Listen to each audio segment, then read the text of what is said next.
참말근물살 회문산에서 돼 있는데 이 시는요 일단 기본적으로 우리가 어떻게 보시면 되냐면 여러분들은 뭐지 시 앞에 나오는 이론들 이런 건 안 중요하니까 빨리빨리 넘어가도 되죠.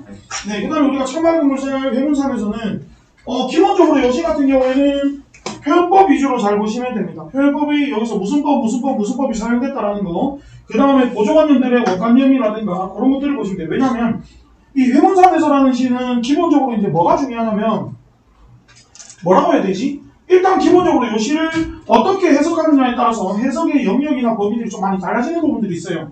그래서 그런 부분들에서 학교 선생님들이 좀 논란이 생기는 걸 굉장히 싫어하는 시 중에 하나거든요. 그렇기 때문에 이 시 같은 경우에는 그냥 답이 똑부러지게 나옵니다. 네, 똑부러지게 나오는 것만 중요합니다. 네, 그래서 똑부러지는 게 뭐냐면 무엇의 원관념이 뭔지 아니면 여기에 사용된 표현법이 뭔지 무슨 말인지 알겠죠? 네, 그런 것들 위주로 나오고 그러지 않고 이거를 갖다 애매하게 보기 시작하면 조금 상당히 애매한 부분이 있습니다. 그래서 그런 부분은 아무도 안 나올 겁니다. 나오면 굉장히 골치 아파서 선생님들이 귀찮아요. 일단 해냄 자체를 국어선생님들 자체가 별로 안 좋아합니다.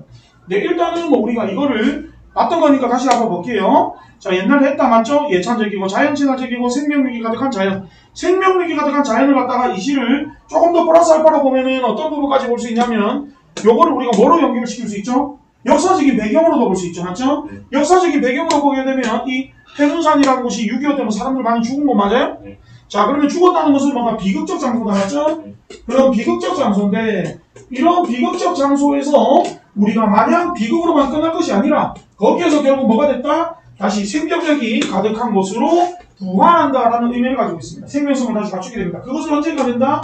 봄이라는 계절이 그와 관련되어 있겠죠. 그러면 이 시를 역사적인 배경과 관련지어서 보게 되면 결국 비극적 장소지만 그곳에서도 뭐더라? 새로운 생명이 다시 싹튼다라는 것을 상징하고 있다라고 보시면 되겠습니다. 무슨 말인지 알겠죠?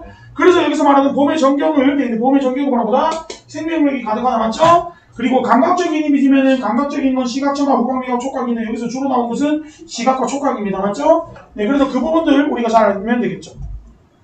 마찬가지로 그거 말고 나머지는 비슷한 구조의 문장과 시어가 어떻게 된다? 반복됩니다. 반복되게 되면 뭐더라? 감정생생 플러스 뭐더라? 운율감을 줍니다. 맞죠? 네. 그 다음에 영탄적 어조로 뭐 좀 봐 했나요? 네. 왜 그럽니까? 자연을 예찬합니다. 맞죠? 그 다음에 화자의 감정을 압축적이며 섬세하게. 자, 그럼 여기까지만 다시 보시면 일단 이 파란색은 요거는 부제목, 소제목이라고 되나요? 소제목인지 부제목인지 하여튼 회문산에서라는 제목과 관련지어서 이 시를 해석할 때의 주제라고 하면 비극적 장소에서 뭐더라? 새로운 생명력과 희망이 싹트는 것이다 라고 보시면 되고요. 만약에 부제목이나 소제목과 연관지어서 보는 걸 안 하고 그냥 시 자체로 보면 봄의 생명력이라고 보시면 되고 그렇기 때문에 자연 예찬과 자연의 경관에 대해서 경탄하고 있다라고만 보시면 됩니다. 맞죠? 그 다음에 시를 우리가 처음부터 뚜두둑 보면 네, 참 맑은 물살이 뭐 하고 있습니까? 네, 이걸 화자가 어떻게 하고 있어요? 발가락이 이렇게 있는데 네, 물살이 절렁절렁 이렇게 가고 있는 거다 맞죠? 네. 내가 왜 이렇게 정성스럽게 그리지? 미안합니다. 제가 초심을 잃고 이러면 안 되지. 네, 참맑은 물살 발가락새 해적시네 해가지고 이건 뭐더라?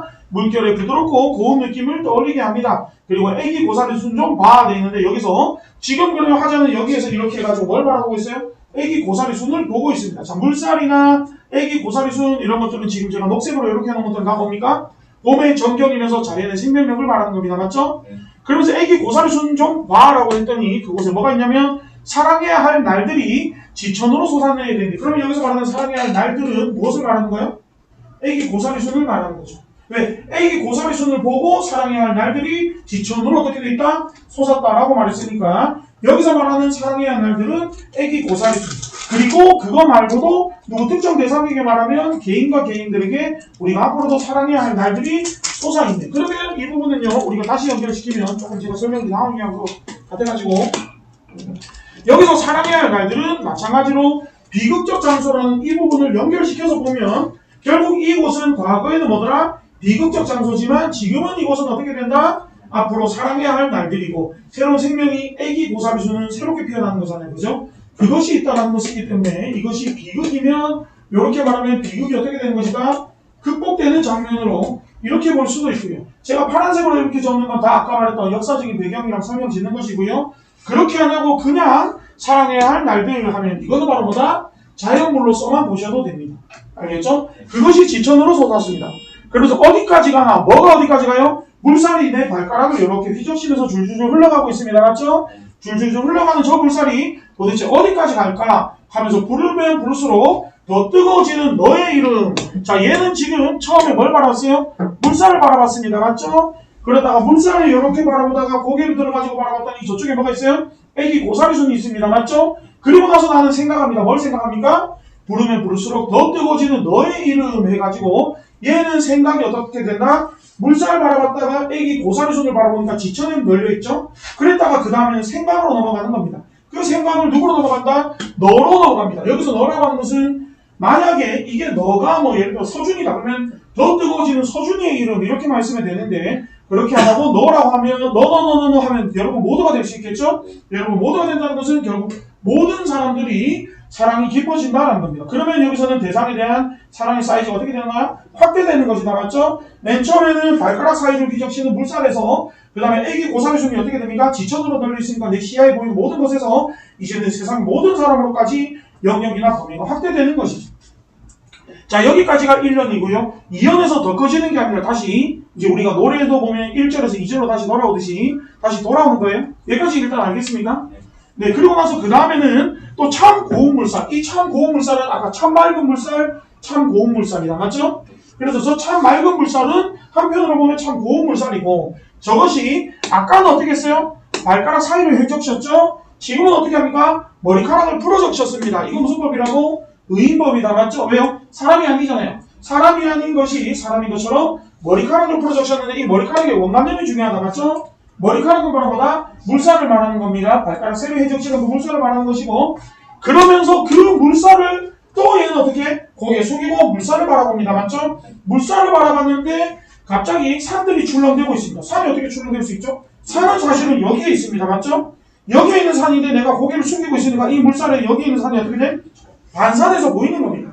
그죠? 반산돼서 보이는데 물살은 가만히 있습니까? 출렁출렁대고 있죠. 그죠? 출렁출렁대고 있으니까 이 산들이 출렁대는 것처럼 보이는 거죠. 그래서 여기서 말하는 출렁거리는 산들의 원관념도 우리가 조금 알아둘게요. 출렁거리는 산들은 강물에 투영된 산입니다. 물론 고개를 들면 여기에는 보면 산이 있어요. 맞죠? 산이 있지만 그러면서 그 산들의 부신 허벅지, 부신 허벅지는 눈부신 허벅지를 말하는 것이니까 여기서는 의인법을 두 번 썼습니다. 맞죠? 물살이 뭐더라? 머리카락을 풀어적시고 있는 모습으로 봤고 산이라는 게 뭐더라? 뭔가 생명력이 가득한 모습이 마치 우리 이제 뭐 말벅지라고 하나 아주 튼튼한 허벅지의 모습, 그죠? 네, 그런 것처럼 견주어서 나타냈습니다. 그러면서 나는 그것을 바라봤더니 이 물은 아까 보면 어디까지 흐르나라고 했는데 지금은 이 물이라는 건 어떻게 돼요? 저 당연한 이야기지만 이렇게 게을물이 쫄쫄쫄쫄 흘러갑니다. 맞죠? 이 사람들 보면 쫄쫄쫄 흘러가고 있죠? 흘러가는데 여기는 이렇게 물만 흘러갑니까? 아니죠. 여기 위에 있던 산도 여기에 비쳐가지고 이렇게 흘려가지고 산이 마치 보태져서 흘러가는 것처럼 보이죠. 그럼 산만 보입니까? 아니죠. 여기는 꽃이 있으면 꽃도 어떻게 돼요? 이렇게 비쳐있는 것처럼 보이겠죠. 모든 것들, 이것들 저것들 요것들에다가 옆에서 흐르는 다른 계열물도 어느 정도 되면 이렇게 같이 합류하겠죠. 맞죠? 그러면은 여기서 말하고 싶은 것은 결국 뭐다? 한마디로 그것을 보면서 아무 때나 만나서 한 몸대에 흐르는 결국 뭐야?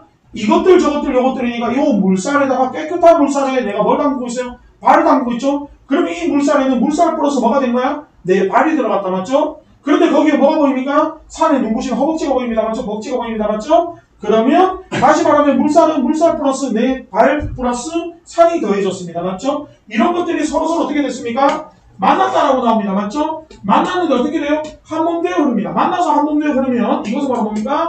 조화를 이루는 것이죠. 우리 모두가 같이 만나가지고 얼싸안고 같이 흘러가는 것이 바로 뭐다? 그것이 참 맑은 물살이다. 맞죠? 그래서 그렇게 조화를 이루니까 화자의 감정은 어떻게 돼요? 눈물이 납니다. 맞죠? 아주 벅찬 감정이죠? 그러면서 저들 연분홍 사랑 좀 봐. 이 연분홍 사랑이라고 하는 연분홍은 어디 있었어? 여기는요 진달래 꽃이 아까도 말했듯이 여기 비춰져 있죠. 그러면 이 물살은 처음에는 내가 밑을 바라봤을 때는 발가락 사이를 그저 휘젓고 가다가 이것에서 뭘 바라봅니까? 애기 고사리 손을 봤다가 그러다가 나는 세상 모든 인간들이 나와 함께 더불어 살아가는 어떤 벅찬 감정을 1년에서 느꼈습니다. 그리고 2년에서 다시 바라봤을 때 이 물살이 마치 뭐 같아? 머리카락을 풀어헤친 것 같이 느껴졌고요. 그렇게 머리카락을 풀려진 것처럼 느껴지면서 여기에다가는 다른 게 더해진 것처럼 보입니다. 뭐가? 산의 모습이 더해진 것처럼 보이고요. 그 다음에 생각해보니까 이런 것들이 함께 어울려져서 물은 거침없이 흐르잖아요. 그죠?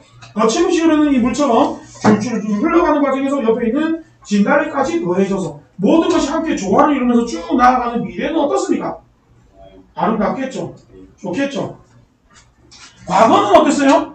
비극의 장소다, 맞죠? 과거의 것은 비극의 장소지만 지금은 봄이 왔고 그렇게 봄이 왔으니까 새롭게 펼쳐진 좋은 것. 그러면 우리가 여기서는 기본적으로 잘 알 것인데 여기서 시험에 잘 나오는 것이 무엇이냐라고 하면 일단 기본적으로 이 시는 사실은 좀 설명하면 이 시 솔직히 싫어하는 사람 좀 많거든요. 그래서 싫어하지 않으려는 것들이 나올 만한 게 머리카락 프로젝션 내가 왜 그런지 잘 모르겠지만 의법 때문에 잘합니다. 그리고 나서 부신 허벅지에서는 뭐더라? 자연의 어떤 건강한 생명력을 부신 허벅지에다가 빗대는데 그 모든 것보다 제일 잘 나오는 게 바로 뭐냐면 머리카락이 잘 나와. 왜 그런지 저도 잘 모르겠어요. 알겠죠? 그리고 여기서 보시면 뭐 제가 이제 빠뜨렸지만 만약에 뭐뭐네 뭐뭐 존바 그 다음 뭐다 존바 존바 했는데 존바랑 네를 갖다가 반복하고 있습니다. 오늘감과 리듬감을 주고요. 그 다음에 여기서 보거라 했습니까? 아닙니다. 뭐뭐네 뭐뭐 존바라고 하는 것은 다정한 어떤 어투를 쓰고 있습니다. 그죠? 이건 친근함을 주기 위한 것이다. 이 시에서 그러면 여러분들이 제일 중요한 것은 결국 자연의 경관을 예찬하는데 자연의 아름다움을 보면서 벅찬 감정으로 뭐더라? 세상 모든 사람들과 함께 살아가는 그런 어떤 벅찬 감정으로 연결시키고 있다라는 겁니다. 그러면 다시 말하면 생명력이 가득한 자연을 마주하며 느끼는 감흥인데 이 감흥은 결국 한마디로 말하면 조화라고 볼 수 있겠죠. 이 조화는 자연 경관들만의 조화가 아니라 자연과 인간의 조화, 인간과 인간 사이의 조화, 이 모든 조화를 결국 깨닫게 된다는 것입니다. 그 장소가 바로 어디라고요? 비극적 장소인 회문산에서 나는 생명력을 깨닫고 뭐 이렇게 미래로 향해 나아간다라고 보시면 되겠다. 맞죠? 질문요? 없으시죠? 넘어갈게요 일단요. 넘어간다니까. 아니 넘어가야 되는데. 자, 요것도 나왔으니까 그냥 같이 봅시다. 벨딱스다 맞죠? 또 여기 있는 거 대충 볼게요. 마찬가지로 요거 같은 경우에는 이 시는 독립적으로 나오기에는 시가 너무나 허접합니다. 너무나 허접하기 때문에 당연히 뭐예요? 회문산에서랑 쓰까 받고 나올 수밖에 없겠다. 맞죠? 그럼 우리가 다시 볼게요. 자유서정, 서정감각, 순정적 돼 있고 나머지는 다 넘어가고 당신에 대한 사랑입니다. 자, 그런데 여기서 기본적으로 뭘 바라봤어요? 은행나무를 바라봤습니다. 맞죠? 은행나무를 바라봤는데 이 은행나무 이꼴은 뭐다? 배 닦는 은행나무다. 맞죠? 그래서 별 닦는 은행나무다. 그럼 여기서 별 닦는 나무는 은행나무인데 은행나무가 왜 별 닦는 나무야? 은행나무 생긴 게 나무 이파리가 이렇게 생겼으니까. 그래서 별 닦는 은행나무를 보면서 떠올린 당신에 대한 사랑. 왜? 은행나무가 별을 닦듯이 나 역시 너를 닦아주고 싶네요. 자, 그리고 이 시는 자, 그래서 일단은 이 시는 동일한 시와 유사한 구조의 문장을 반복적으로 되어 있는데 다시 말하면 뭐라고요? 유사한 구조의 문장을 반복이면은 결국 어떻게 됩니까? 화자의 심정을 절실하게 드러내고 있다 되어 있는데 마찬가지로 우리가 회문산에서도 어떻게 됩니까? 반복하는 거 표현합니다. 맞죠? 화자의 감정을 생생하게 전달하는 거나 절실하게 드러내는 거나 둘 다 어차피 똑같습니다. 왜? 강조하는 것이다. 맞죠? 다만 그 강조하고 싶은 마음이 다른 거죠. 마음이 어떻게 다르냐면은 철학은 문장에서는 어떤 감정을 강조하고 싶었어요? 자연을 보면서 떠오르는 벅차오르는 감정. 자연을 보고 감탄하고 벅차오르는 그 감정을 생생하게 전달하고 싶었고 여기서는 바로 뭡니까? 당신에 대한 사랑을 절실하게 드러내고 싶었다. 둘 다 강조하고 싶은 건 똑같은데 자연을 보며 느낀 벅찬 감정을 강조하는 것이냐 아니면 당신에 대한 사랑을 강조하는 것이냐 이 차이가 있을 뿐이지 둘 다 강조는 맞고요. 그 다음에 우리가 반복이란 건 무조건 뭡니까? 운율감을 줍니다. 맞죠? 그 다음에 자연물이 교감하는 사람과 인간이 교감하는 상황을 대응시키며 화자가 소망하는 바는 뭐라고? 내가 당신을 사랑한다는 게 맞죠? 그 다음에 우리가 밝고 환한 이미지를 나는 시어들을 활용하여 대상들에게서 느끼는 인상을 감각적으로 묘사하고 있는데 우리는 이 시를 알아보면 되겠죠? 은행나무를 자 우리는 아까도 말했지만 은행나무가 이 시에서는 나오는데 이 은행나무를 뭐라고 부릅니까?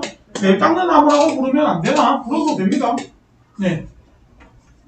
그러면 얘가 이렇게 별 닦는 나무인데 별 닦는 나무라고 부르는 이유가 있겠다. 맞죠? 자, 왜냐면 비와 바람과 햇빛을 쥐고 열심히 별을 닦던 나무. 열심히 별을 닦던 나무인데 그 별을 닦던 나무가 바로 뭐예요?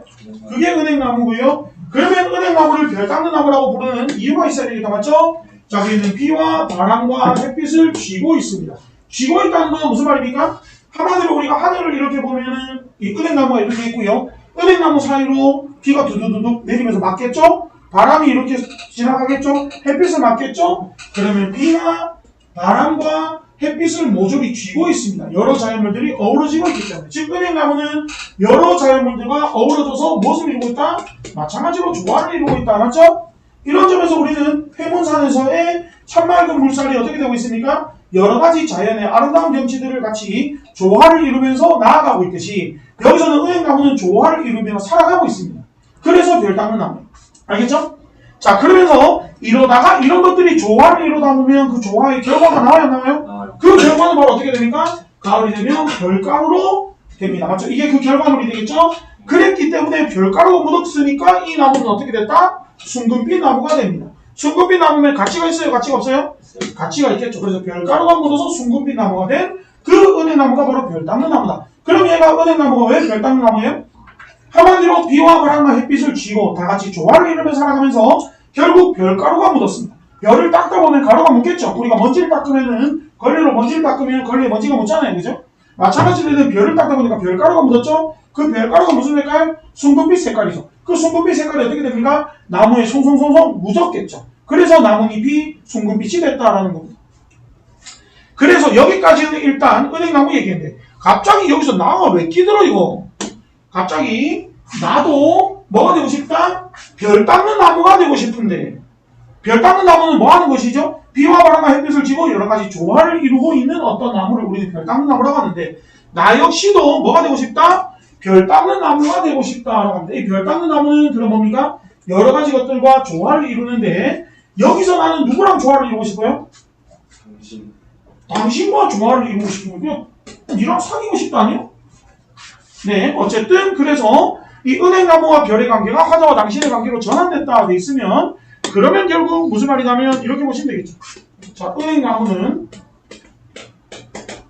이꼴 별을 닦는. 그런데 이렇게 해서 화자 역시도 뭐라고 싶다? 당신이라는 별을 당신을 닦고 싶다 하면 좀 이상한데? 네, 당신과 조화를 이루고 싶다. 네, 그러면 이렇게 하면 두 개가 연결이 되겠죠.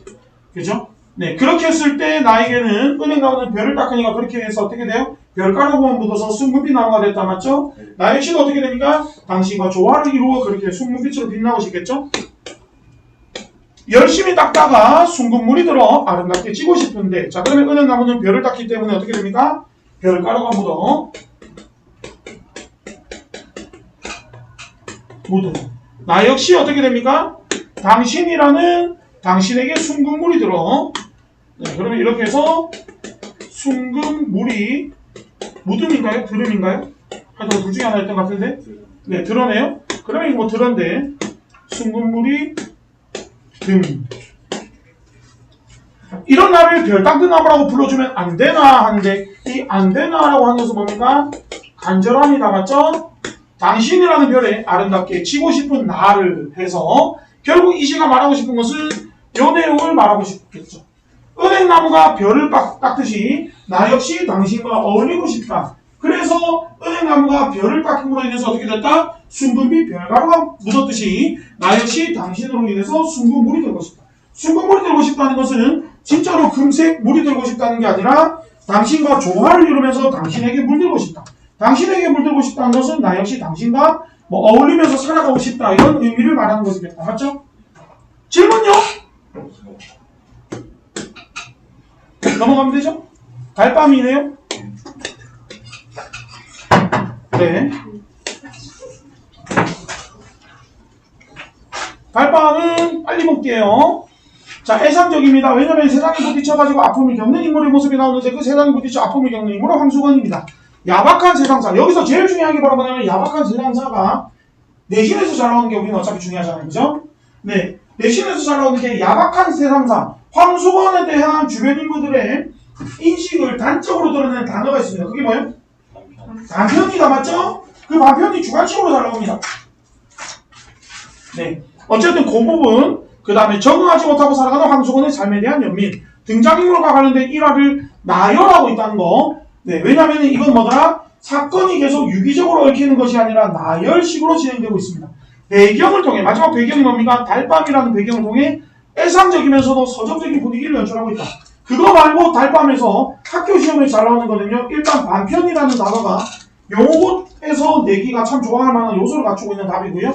그 다음에 그거 말고 또 뭐가 나올 가능성이 높냐면 여기서 보면 내가 황수건의 말에 대해서 그 대답하는 부분이 있어. 우리 서로 대화를 많이 하잖아요. 그죠? 대화를 많이 하는데 그 부분 중에서 상당 부분은 남들이 봤을 때는 황수건의 말이 굉장히 바보 같고 이상한 소리를 해야 되는데 나는 그럼에도 불구하고 황수건의 말에 대해서 어떻게 굉장히 긍정적으로 반응해주고 있습니다. 그래서 황수건에 대한 나의 애정이 담겨있는 표현들이 있거든요. 그런 표현들과 그렇지 않은 단순한 반응들이 있습니다. 그거 우리 구분할 수 있어야 됩니다. 무슨 말인지 아시겠죠? 일단은 이 부분은 별로 중요하지 않습니다. 자, 성북동 나오는데 우리 성북동이라는 공간은 어떤 공간이에요? 시골입니다. 그래서 시골이고 옛날에는 문안이라고 해서 뭡니까? 한마디로 동대문, 서대문, 남대문, 북대문에서 4대문 문안이면 시내라고 보시면 되고요. 문 밖이면 시골이라고 보시면 됩니다. 알겠죠? 그런데 성북동은 시골이고요. 자, 나는 여기서 황수건이라는 신문 보도 배달부인데 우둔하고 모자란 인물. 자, 우리가 인물의 성격 제시에서 직접 제시와 간접 제시 있는데 요거는 바로 뭡니까? 직접 제시다. 맞죠? 네, 그 다음에 쭉 보면서 나는 그에게 흥미를 느낀다라는 거. 자, 여기서 흥미를 느끼고 있습니다. 이건 별로 뭐 우리가 외워둘 필요는 없고 당연히 알고 있겠죠. 자, 그러면 이게 뭐다? 나가 황수건에 대해서 애정이나 흥미를 느끼고 있는 그런 부분을 드러내고 있는 말들은 알아두시거나 아니면 그렇지 않은 말을 알아두거나. 자, 그리고 나서 여기서 보시면 황수건이 드디어 내일부터 원배달이 되려고 합니다. 황수건의 꿈은 굉장히 소박합니다. 뭐예요? 원배달이 되는 게 자신의 소원이었다. 맞죠? 그러면서 여기서 원배달의 표시를 나타내는 거 배달로 광을 나옵니다. 자, 그러면서 나에게 이렇게 조언을 해주는데 이게 바로 뭡니까? 우스꽝스럽고 순박한 모습입니다. 왜요? 여기서 나는 뭐 이렇게 학교 선생님께서는 나를 갖다가 선생님이라고 했는데 뭐 다른 데서 소설가라고 하기도 하고 어쨌든 이 소설에서 나는 지식인입니다. 맞죠? 네, 지식인인 나에게 황수건이 가르쳐줍니다. 나는 이런 것을 황수건에 대한 서술자의 태도 진실로 즐거웠습니다. 자, 여기까지 보시면 일단 요 단락에서 우리가 세 가지 알아야 될 것은 첫 번째보다 원배달의 표시. 요것들은 이제 원배달이라는 것을 드러냈고요. 반대로 말하면 황수건은 이때까지 배달복이나 나물 이런 것들이 없었다라는 거 요거 첫 번째로 알아두시면 되고요. 두 번째로 황수건에 대한 나의 태도. 그리고 황수건은 어리석은 인물임에도 불구하고 뭐더라? 나에게 뭔가를 일깨워주고 싶어하는 아주 순박한 모습이 보입니다. 그리고 우리가 네,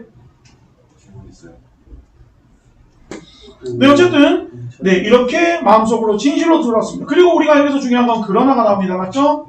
네, 이 그러나 이튿날 그는 오지 않았다라는 것은 일단 그러나라고 하면 뭡니까? 사건의 전환과 반전이 있다는 뜻이죠. 자, 그리고 신문도 그도 오지 않았다는 것은 황수건에게 무슨 일이 생겼음을 암시합니다. 왜? 오지 않았음을 얘기하는데 그러나 했습니다. 그리고 나서 여기서 우리가 알아야 될 것은 자, 어디 보자 하고 나는 방에서 뛰어나가는데 이것은 황수건이 왔을지도 모른다는 생각 때문이고 기대감과 반감이고 이렇게 내가 방에서 뛰어나간 것은 나는 황수건에 대해서 무엇을 가지고 있다? 애정을 가지고 있습니다. 맞죠? 애정을 가지고 있으니까 기대감을 표현하는 것이겠죠. 반가우니까 빨리 나가고 싶겠죠. 처음 보는 사람인데 여기서 당연한 이야기지만 그까지 반편, 이 반편이 시험에 가장 잘 나오는 부분 중에 하나일 겁니다.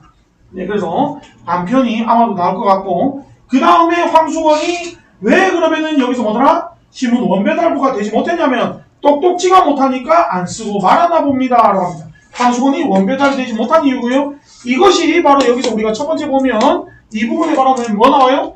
야박한 세상에서 적응하지 못하고 살아가는 황수건의 삶에 대한 연민. 세상에 부딪혀 아픔을 겪는 인물의 모습인데 그러면 황수건이 이렇게 아픔을 겪는 궁극적인 이유는 바로 뭐 때문이다?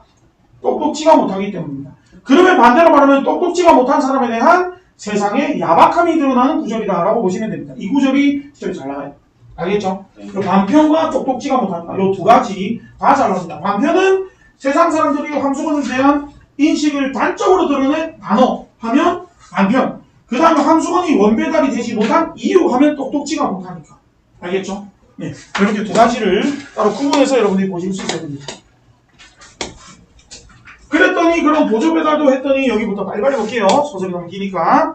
자, 그리고 나서 다시 말하면 황수건이 똑똑 찍어 못하니까 채용이 안 됐는데 그것에 대해서 나는 어떻게 생각하냐면 세상의 야박함이 원망스럽기도 했습니다. 세상의 야박함이 원망스럽기도 했는데 이게 바로 뭐더라? 이 소설의 주제가 됩니다. 결국에는 뭐다? 모자라는 사람이 살아가기에는 세상이 너무도 야박하다. 그러면 다시 말하면 이런 세상의 야박함을 단적으로 드러내는 단어도 단편입니다. 알겠죠? 네. 그 다음에 이런 것 때문에 있고요. 자, 그리고 나서 한데 황수건은 그의 말대로 되어 있으니까 여기서 스토리가 그대로 이어지지 않고 어떻게 됩니까? 한데 하면 한 편으로 되어 있습니다. 맞죠? 그러면 이 소설의 진행 방식이 어떻게 된다? 자, 이렇게 하면 여기는 1화 형식이라는 걸 우리가 알 수 있겠죠. 여기서 스토리가 이어지지 않잖아요. 그죠? 네. 이어지지 않고 이건 이거고 또 요건 요거고 또 다른 황수건에 대한 멍청한 이야기를 이제부터 해줄 겁니다. 맞죠? 그런데 사람들이 여기서 오래 산 사람이라면 먼저 웃고 대답하는 것을 나는 차츰 알게 됐습니다. 그에게는 웃을 일이라도 한두 가지가 아닙니다. 자, 그리고 나서 그 다음에 삼산학교 급사로 있을 때의 일화가 나오는데요. 여기서 보시면은 이런 부분에서 결국 뭡니까? 사리분별력이 떨어지는 황수건의 모습이 나오는데요. 여기는 이렇게만 보면 됩니다. 왜냐하면 이런 여러 가지 부분은 여기 부분에서 나올 만한 거는 뭐밖에 없냐면 황수건의 인물의 댐댐이에 대해서 물어볼 수 있습니다. 무슨 말이냐면 다음 중 황수건에 대한 설명으로 옳지 않다 하면 그러면 여기서 뭡니까? 사리분별력이 떨어집니다. 맞죠? 그리고 앞에 부분에서 보면 뭡니까? 순박한 모습을 보여줍니다. 왜 순박합니까? 지보다 내가 훨씬 똑똑한데 지가 나를 가르치고 있죠.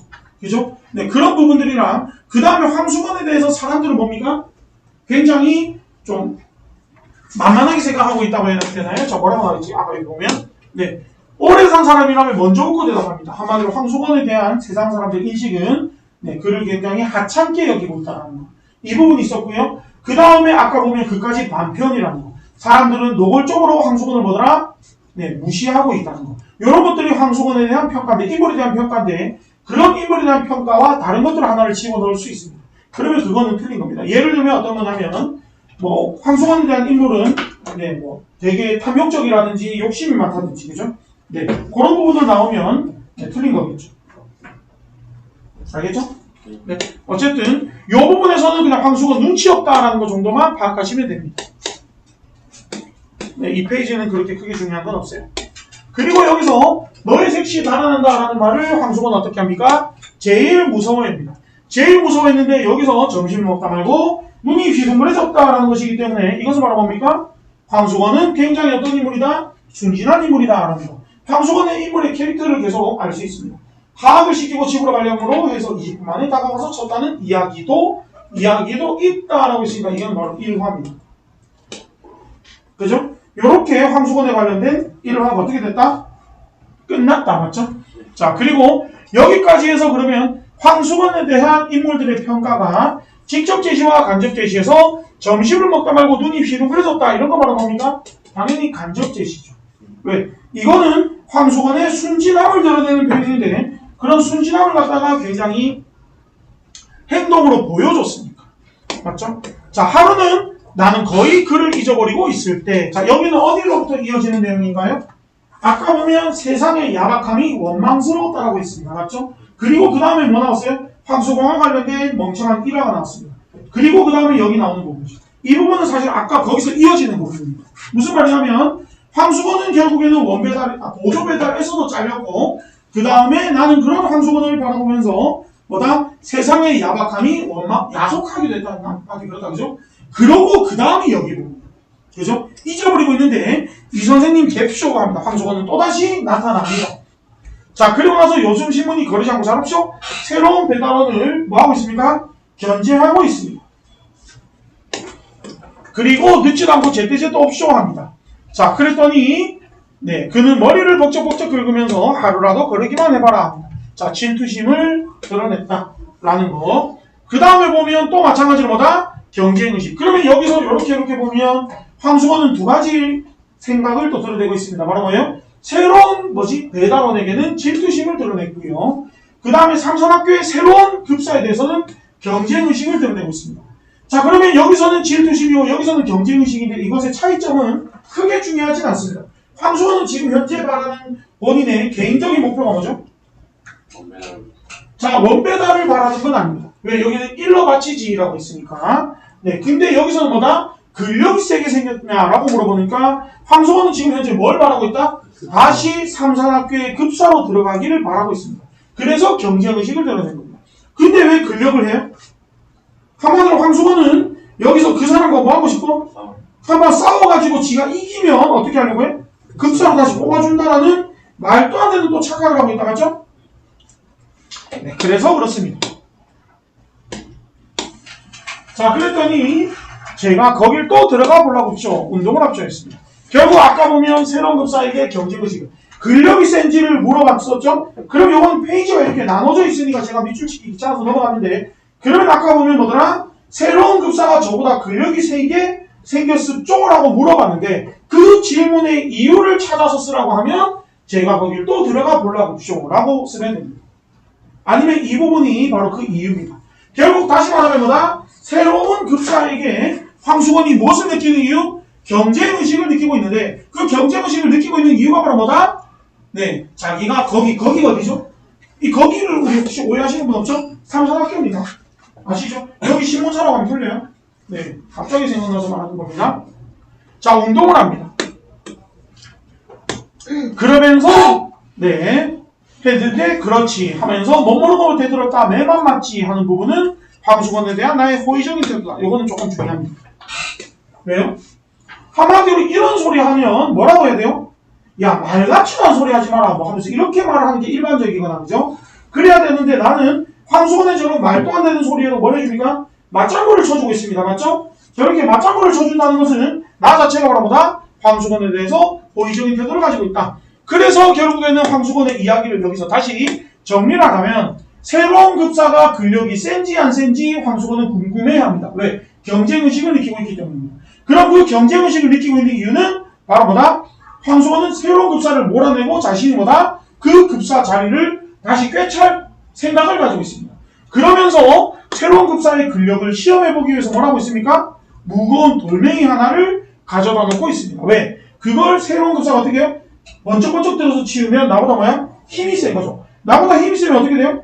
아마도 내가 싸워도 질 가능성이 높겠다. 맞죠? 그러다가 갑자기 네 하고 머리를 긁는다 했다가 그러더니 갑자기 합니다. 자, 뭐라고요? 황수건은 아무 이야기나 생각나는 대로 말하는 사람이기 때문에 다시 말하면 이걸 통해서 뭐더라? 황수건은 준비된 이야기를 하거나 하는 사람이 아닙니다. 맞죠? 아무 말이나 하기를 좋아한다. 모든데요. 여기 부분에서 우리가 중요한 거는 뭐냐면 마찬가지로 황수건에 대한 나의 태도를 우리 아셔야 됩니다. 황수건에 대한 나의 태도는 호의적인 태도를 가지고 있습니다. 이거 기억나시죠? 자, 호의적인 태도를 가지고 있기 때문에 다시 말하면 아까 보면 그렇지 머무르고 되돌았다가 내 맘 맞지 이거 호의적인 태도죠. 그죠? 그런데 다시 보면 우리 볼까요? 네, 어떻게 운동을 하고 되는데 이렇게 어떻게 운동을 하고 이게 바로 뭡니까? 호의적인 태도입니까? 아니죠. 요거는 그냥 물어보는 겁니다. 맞죠?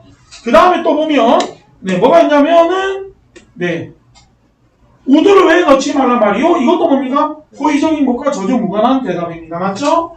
그 다음에 네, 근력이 준다고 누가 그럽니까? 이것도 뭡니까? 전혀 그렇지 않습니다. 맞죠? 그랬더니 왜 그렇어도 그대로인데 자, 이렇게 황수건은 평소에 뭐다? 근거 없는 말을 한다는 것이고 그랬더니 윤문도 어쩌고 되어 있는데 그 다음 페이지로 넘어갈게요. 나의 감정이 드러나는 표현이 있는데 이거를 학교에서 조금씩 다르게 가르쳐주는 학교가 있는데 그렇게 하면 안 되는데 일단은 뭐다? 그렇게 용한 생각을 하고 일러주러 왔으니 아주 고맙소. 마찬가지로 뭐더라? 황수건의 말이 말도 안 되는 소리 맞죠?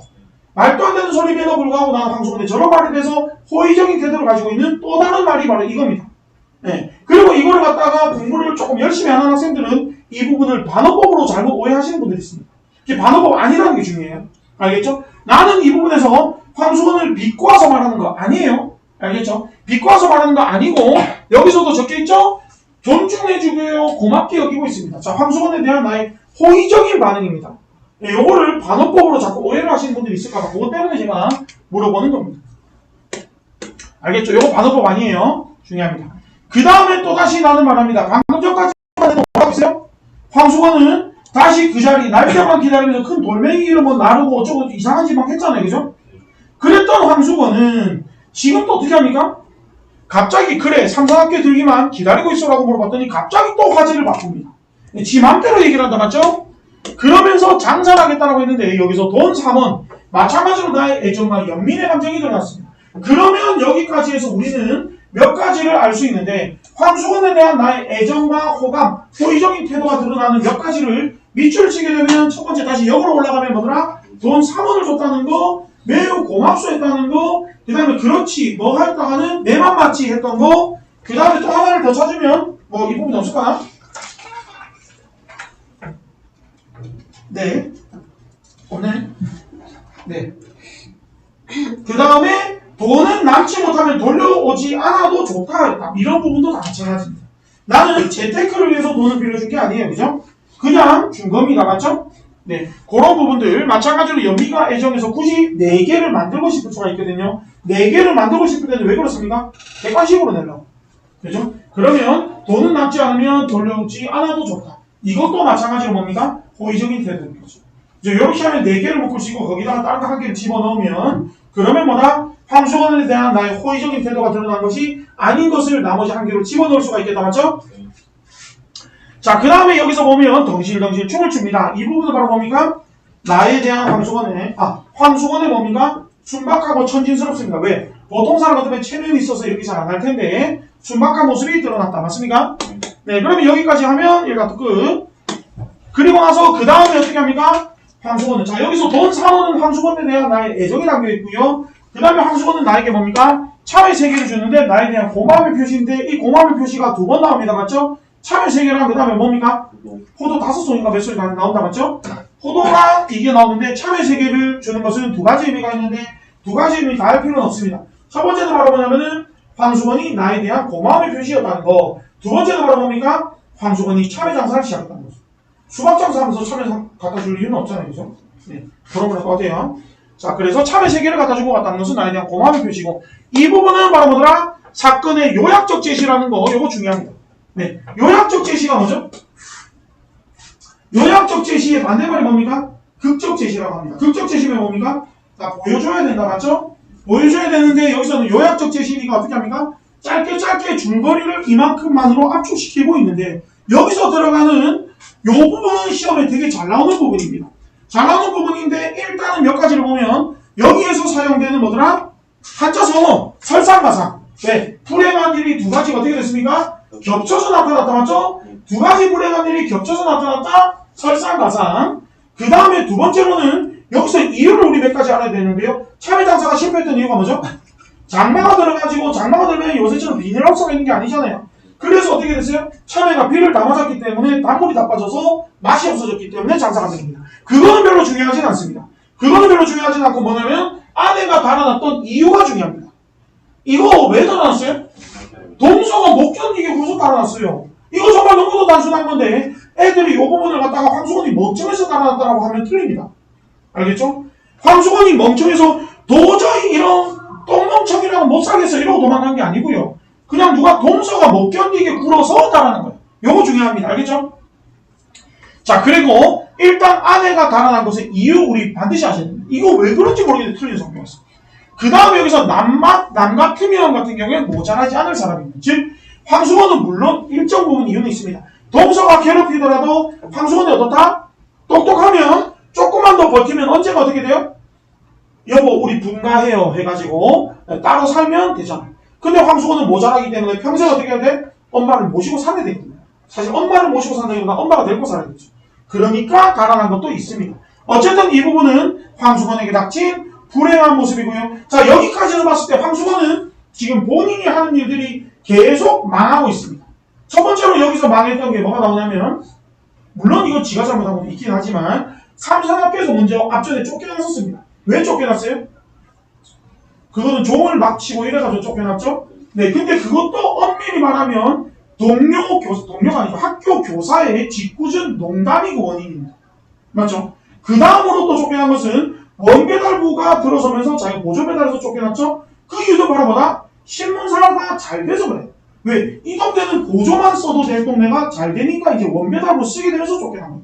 결국 황수건은 열심히 일했어요. 신문사에서.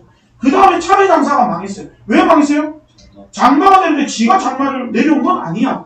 그죠? 외부적인 상황이야. 그 다음 4번째가 뭐다? 아내가 도망갔어요. 아내가 도망간 것도 지가 뭐 아내를 좀 때렸습니까? 아닙니다. 동서가 잘못했습니다. 결국 황수건의 삶을 불행하게 만드는 것은 다 뭡니까? 외부적인 조건과 외부적인 상황들이다라는 거 우리 알고 계십니다. 무슨 말인지 알겠죠? 네. 그리고 나서 달아났습니다.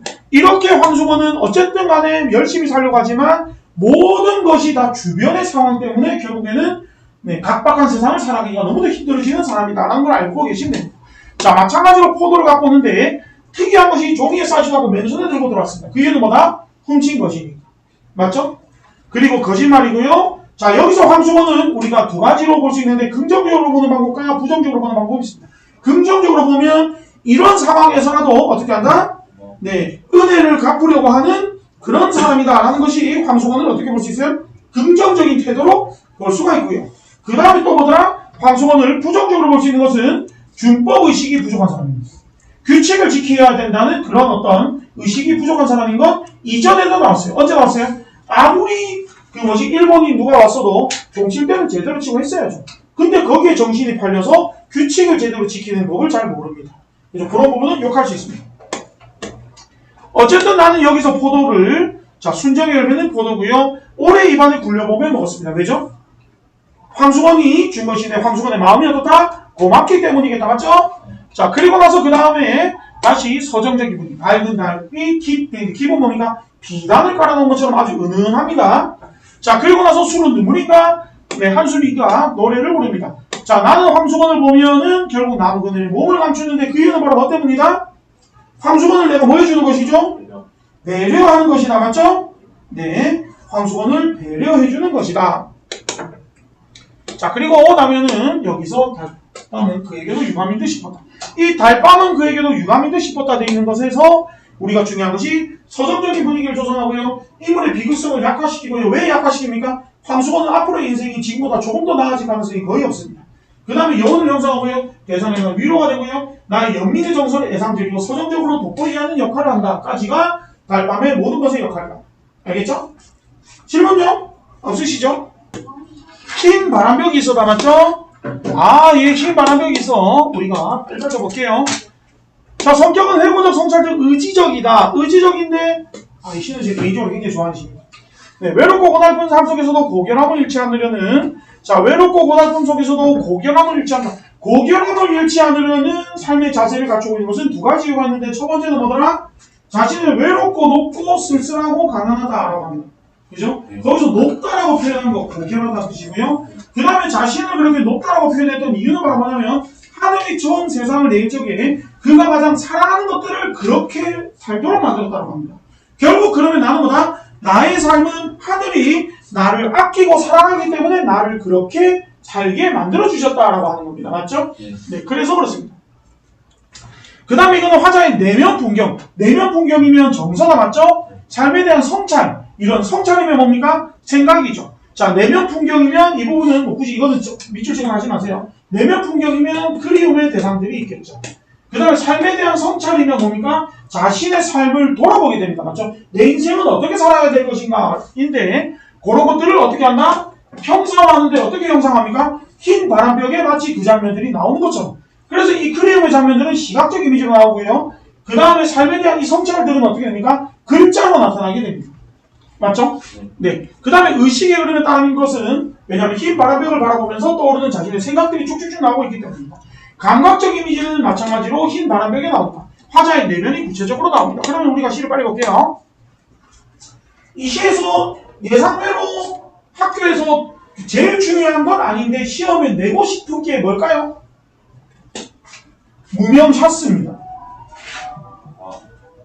제일 중요한 시어는 아니지만 매일 시험에서 이 시어를 내고 싶어 하는 게 뭐냐면 무명샷스입니다. 왜일까요? 그 비밀입니다. 네. 이 시 전체에서 제일 중요한 시어가 그거는 아니지만 내일 시험에서 내고 싶은 건 무명샷스입니다. 진짜야. 이유는 내가 말하면 됩니다. 진짜 나오면 소름 돋고. 나오면 이거 바로 유튜브에서 내리겠어. HG의 내신 휩쓰는. 어쨌든 쪽다란 방인데요. 여기서 쪽다란 방이라고 하면서 화자의 처지가 어떻더라? 좁다란 방이다라는 겁니다. 맞죠? 자, 그러면 화자의 공공한 처지, 열악한 처지. 그러면 화자가 현실적으로 처해 있는 상황을 말하자면은 공공한 처지인 어디 있다? 좁다란 방에 있다. 거기서 쓸쓸한 것만이 오고 가는데 이 시에는 바로 뭡니까? 아까 보면 오른쪽에 뭐라고 적혀있었어요? 네, 오른쪽에 보면 자, 의식의 흐름이라고 했죠? 이 의식의 흐름이라고 하는 것은 화자의 뭐더라? 정서 변화를 우리가 얘기하고 있다라고 했습니다. 맞죠? 네. 정서 변화를 말하고 있기 때문에 이 정서 변화가 첫 번째는 바로 뭡니까? 좁다란 방이 공공한 처지에 있는 화자는 어떤 정서를 느끼고 있다? 쓸쓸함을 느끼고 있다라는 겁니다. 맞죠? 그곳에서 흰 바람벽을 바라보고 있는데요. 자, 15촉 전등이 지친 불빛을 내어 던집니다. 감정이입입니다. 맞죠? 지쳤다라고 말하니까 의인법이다. 맞죠? 때그른 무명 샷즈가 어두운 그림자를 씌우고 있습니다. 자, 그럼 현재까지 해서 화자의 공공한 처지를 나타내는 것은 총 3개가 있습니다. 첫 번째는 말하면 뭐더라? 공간이 좁다란 방이고요. 그 다음 두 번째로 말하면 뭐더라? 전등조차 15촉 전등으로 아주 흐린 전등이 있고요. 그 다음 세 번째로는 무명 샷스가 어떻게 되어 있습니까? 때쩔어 있습니다. 맞죠? 자, 요렇게 세 가지가 나의 공공한 처지와 쓸쓸한 정서를 나타냈는데 이 세 개 중에서 때그른 다낙은 무명 샷즈, 다시 말하면 무명 샷즈는 누구를 말하냐면 이 자체가 화자 자신을 빗댄 것입니다. 다시 말하면 15촉 전등이 화자는 아니에요. 15촉 전등은 화자가 바라보고 있는 전등입니다. 하지만 때그른 무명 샷즈 자체가 화자 자신을 빗댄 것으로 볼 수도 있습니다. 알겠죠? 네. 그래서 자신을 투영하여 나타내는 대상을 찾았어라 하면 무명 샷즈 혹은 때그른 무명 샷즈. 알겠죠? 네. 왜? 그죠? 어감이 귀여워. 샷즈? 네. 달디단 따끈한 감주나 한 잔 먹고 싶다고 생각합니다. 그럼 여기서 따끈한 감주는 바로 뭐다? 소박한 화자의 소망을 말한다. 맞죠? 소망을 말하고 그러면서 내 가지가지 외로운 생각이 됩니다. 자, 여기까지만 먼저 보시면은 첫 번째로 여기부터 어디까지 우리가 정서를 여기부터 여기까지는 뭡니까? 쓸쓸함입니다. 맞죠? 그런데 여기부터 여기까지는 일단 감주 소망 플러스 외로움이니까 외로움입니다. 맞죠? 그리고 외로운 생각이 어떻게 한다고? 헤매인다라고 했으니까 그 외로운 생각이 머릿속에 떠돌아다니는데 그러면서 지금 그 외로운 이유는 뭐죠? 우리가 이제 반가운 사람이나 그리운 사람과 함께 있으면 외로울 일이 없죠. 그러지 못하고 있기 때문에 외롭습니다.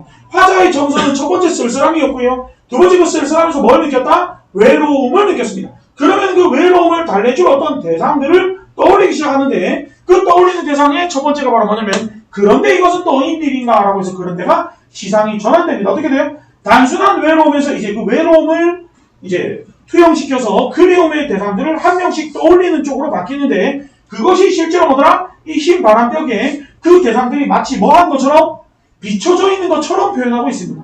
그 첫 번째가 바로 누구죠? 네, 가난한 늙은 어머니가 있습니다. 자, 늙은 어머니이기 때문에 어머니라고만 말하면 그리움의 대상일 텐데 굳이 가난하다, 굳이 늙었다 라고 얘기를 해서 단순히 뭐다? 가난하다만 말하는 것이 아니라 늙었다 가난하다니까 연민의 대상이기도 합니다. 맞죠? 그래서 나의 그리움의 대상 첫 번째는 바로 누구다? 가난한 늙은 어머니다. 그리움과 연민의 대상이고요.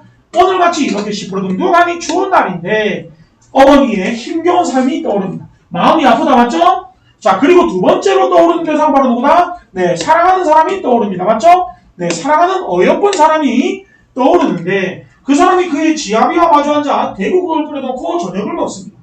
그의 지아비는 원래는 백석이 아니지만 학교에서 백석이라고 우기기도 하니까 이거는 그냥 패스하겠습니다. 네, 어쨌든 자, 그래서 흰 바람벽에 비친 보고 싶은 사람들 여기서 뭐라고? 흰 바람벽에 비쳤다는 건 뭡니까? 시각적 이미지로 나타났다. 맞죠? 실제로 나타난 건 아니에요. 네, 그러면서 보고 싶은 사람들. 자, 영상으로 나왔는데 이 영상은 뭐라고다? 외부의 대상들을 영상으로 떠올렸다는 겁니다. 그 대상은 두 가지가 있는데 첫 번째는 뭐라고다? 가난하고 늙은 어머니, 그 다음에 내 사랑하는 사람들 두 가지는 외적 조건에서 내가 보고 싶은 대상들입니다. 맞죠? 이렇게 했던 화자의 정서는 이제는 어떻게 됩니까? 내면의 자각과 내면의 성찰로 바뀌게 됩니다. 그 내면의 자각과 내면의 성찰로 바뀌면서 이걸 어떻게 합니까? 이제는 활자, 글자로 변신하기 시작합니다. 무슨 말인지 알겠죠?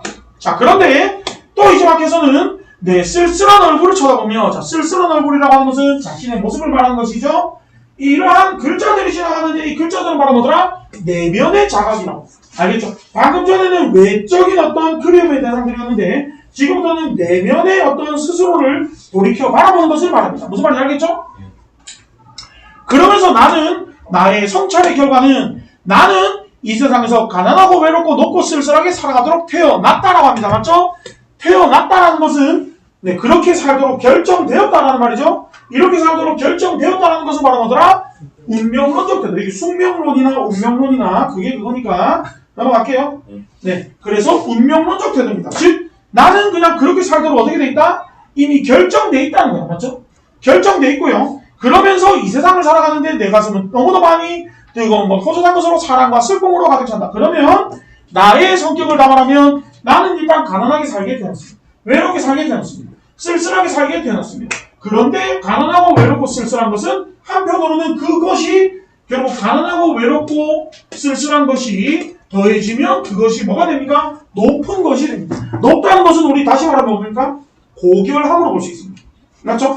고결한 삶이고요. 그리고 이 세상을 살아가는데 내 가슴은 너무 많이 뜨거운 것으로 호젓한 것으로 사랑으로 슬픔으로 사랑인데 동시에 슬픔이 있네요. 그죠? 사랑과 슬픔이 가득 차게 살아가도록 태어났다라고 화자는 운명에 대해서 나가 자각한 겁니다. 나는 이렇게 살기에 태어났구나 하고 스스로 느끼는 거다. 맞죠? 그리고 이번에는 자 이렇게 살기에 태어났으니까 자신은 조금 괴로울 수도 있는데 그 상황에서 떠올립니다. 뭐라고요? 나를 위로하는 듯이 울력하는 듯이. 위로랑 울력은 비슷한 거니까 그냥 연결시킬게요. 한마디로 나는 지금 현재 가난하고 외롭고 덥고 쓸쓸하고 그 다음에 넘치는 사랑과 슬픔으로 살아가도록 태어났으면 너무도 내 삶은 불행할 수도 있는데 그런 상황에서 나는 좀 위로받고 싶은 거야. 위로받고 싶어서 바로 뭐더라? 이러한 글자들, 이런 글자들은 바로 뭡니까? 나를 위로하고 울력하는 글자들이다. 맞죠? 나에게 힘을 보태주는 글자인데 그 내용은 바로 뭐냐면은 하늘이라는 것이 처음 이 세상을 내일적인 하늘이 처음 이 세상을 만들 때 그가 바로 누굽니까? 하늘입니다. 맞죠? 가장 사랑하고 귀하게 여기는 것들을 모두 가난하고 외롭고 너무 쓸쓸하게 그리고 넘치는 사랑과 슬픔 속에 살도록 만드신 것이다. 내가 이렇게 사는데 그런 말은 무슨 말이죠? 나를 이게 가장 귀하게 여기고 사랑하는 것에는 나도 포함이 됩니까? 안 됩니까? 나도 포함이 됩니다. 그죠? 그래서 이렇게 살도록 태어났다. 그러면 가난하고 외롭고 높고 쓸쓸하고 넘치는 사랑과 슬픔 속에 살도록 만든 것들은 하늘이 사실은 귀하게 여기고 사랑하는 것들이다 라고 했을 때 그 대상들로는 바로 뭐가 나오더라? 초생달, 나무지꽃, 짝새, 당나귀, 프랑스젠, 도예묵, 라이나, 마리아, 릴케가 바로 그러한 대상들이다 라는 겁니다. 그리고 여기다가 초생달, 방울지꽃, 짝새, 당나귀, 프랑스젠, 도예묵, 라이나, 마리아, 릴케 플러스 나로 볼 수 있겠죠. 나 역시 그들처럼 가난하고 외롭고 높고 쓸쓸하게 살아갔다라고 합니다. 그러면 이건 바로 뭡니까? 자기 위안이죠. 알겠죠? 그러면은 우리가 흰 바람벽이 있어서 시험에 이제 내고 싶은 것들을 다시 말씀을 드리면 자 일단은 영상으로 보이는 것들은 외적 대상들입니다. 글자로 보이는 것들은 내면의 성찰의 결과입니다. 요거 알겠죠? 그 다음에 화자의 작은 소망이 있다면 따끈한 감주는 화자가 소망하는 것입니다. 맞죠? 왜냐하면 이걸 제가 말씀드린 이유는 따끈한 감주를 말하면서 이게 뭐다? 어머니가 뭐시고 하면 어머니를 연상시키는 소재하면 틀려요. 알겠죠? 왜냐하면 그런 때라고 했나요? 그런 데라고 생각 시상이 전환됐죠. 만약에 이게 감주가 어머니를 떠올리는 거라면 감주를 먹다 보니 그래 우리 엄마 감주 장인이셨는데 이러면서 막 그죠? 이렇게 얘기했으면 감주가 어머니를 떠올리는 거였겠죠. 그냥 감주는 감주고 그런 데는 그런 데니까 네, 감주가 어머니를 떠올리는 건 아니고 화자가 그냥 소망하는 것 정도로 보시면 되고요. 어머니는 그림과 연민에 대한 사랑하는 대상.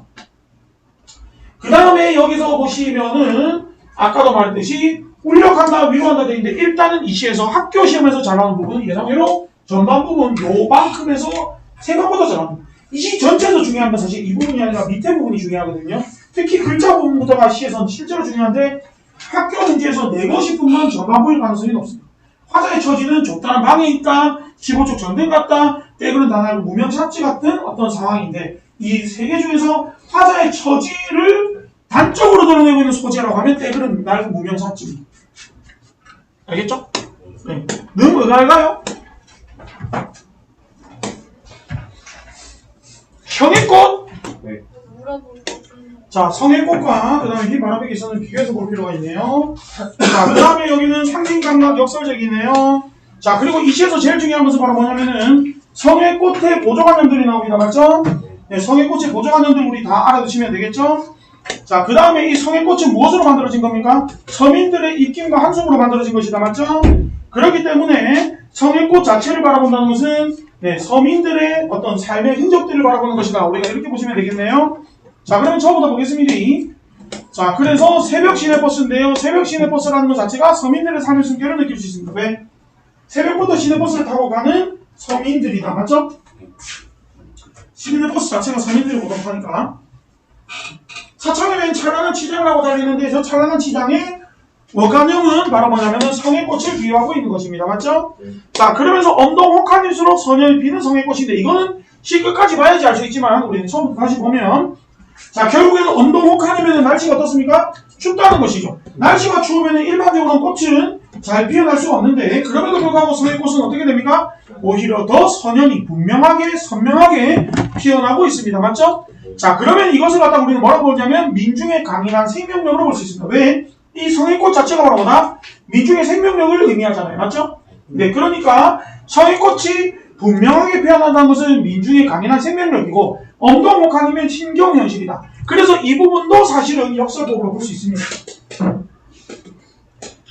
네, 알겠죠? 왜냐하면 날씨가 추울수록 더 분명히 피는 것이 성의꽃이다 라고 했으니까 요거는 뭐다? 네, 마찬가지로 이것도 역설법으로 볼 수가 있고요.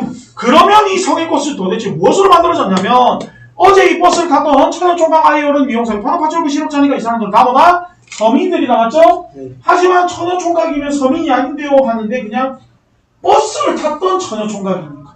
그죠? 리무진을 탔던 천연총각이 아니잖아요. 그죠? 네, 그러니까 서민들이고 네, 그 사람들이 입김과 숨결이니까 이 입김과 숨결이라고 하는 건 뭐야? 서민들의 삶이겠죠. 그 서민들의 삶의 흔적들이 가밤에 은밀을 받아 피워낸 번뜩이는 기막힌 아름다움인데 자, 다시 말하면 찬란한 치장에서 이거 별로 크게 중요한 건 아닙니다. 찬란한 치장에서 나는 이제는 뭐라고요? 기막힌 아름다움이라고 했습니다. 아름다움이라고 말하는 것은 주관적인 감정 맞아요? 네. 왜냐하면 우리가 뭔가를 아름답다라고 말하는 것은 긍정적일 때 말합니다. 맞죠? 결국에는 서민들의 삶이 들어있는 것을 그전에는 그저 찬란한 치장 정도를 얘기했다가 이제는 아름다움을 했다는 것에서 화자의 어떤 거다? 호의적 태도가 점점 깊어지고 있는 것이라고 볼 수 있습니다. 맞죠? 나는 무슨 전람회 온 듯 자리를 옮겨다니며 보는데 한마디로 이것을 갖다가 뭐야 이거 하면서 새벽에 환기도 제대로 안 시켰나 이럽니까? 아니고요. 자리를 옮겨다니며 보는데 전람회에 온 듯 보기 때문에 이 또한 서민들의 삶에 대한 나의 애정이 드러나는 겁니다. 맞죠? 만약에 부정적이면 날카로운 시선으로 바뀌었죠. 자, 그리고 나서 받아보니까 꽃잎파리 하나 섬세하고도 차가운 아름다움인데 섬세하고도 차가운 아름다움은 바로 뭐다? 역설적 표현의 두 번째입니다. 알겠죠? 그런데 여기서 우리가 역설법 하나만 고르라고 하면 보통 이거를 말할 때가 많습니다. 네. 그리고 차가운 아름다움인 이유는 성의꽃 자체가 어때요? 차가우니까. 그런데 왜 아름답습니까? 그 속에는 서민들의 삶의 흔적이 녹아 있으니까. 즉 서민들의 삶의 흔적이 녹아 있으니까 어떻더라? 차가우면서도 아름답더라 라고 말하는 거다. 맞죠? 그래서 섬세하고도 차가운 아름다움에 취한다 라고 말합니다. 그러면서 저 성의꽃은 도대체 무엇으로 만들어졌냐 하면은 어느 누구의 막막한 한숨이 더해진 것이 바로 뭡니까? 그것이 성의꽃입니다. 어떤 더운 가슴이 토해낸 정열의 숨결이 더해진 것이 뭡니까? 그것이 성의꽃입니다. 맞죠? 자, 그렇게 성의꽃을 비유하고 있는 것들이 여러 가지가 나오는데 근데 왜 제가 색칠한 거랑 그냥 파란색 네모의 차이가 뭐냐면 파란색 네모는 성의꽃 그 자체고요. 그 다음에 파란색 형광펜으로 해놓은 것은 성의꽃을 비유한 표현들입니다. 맞죠?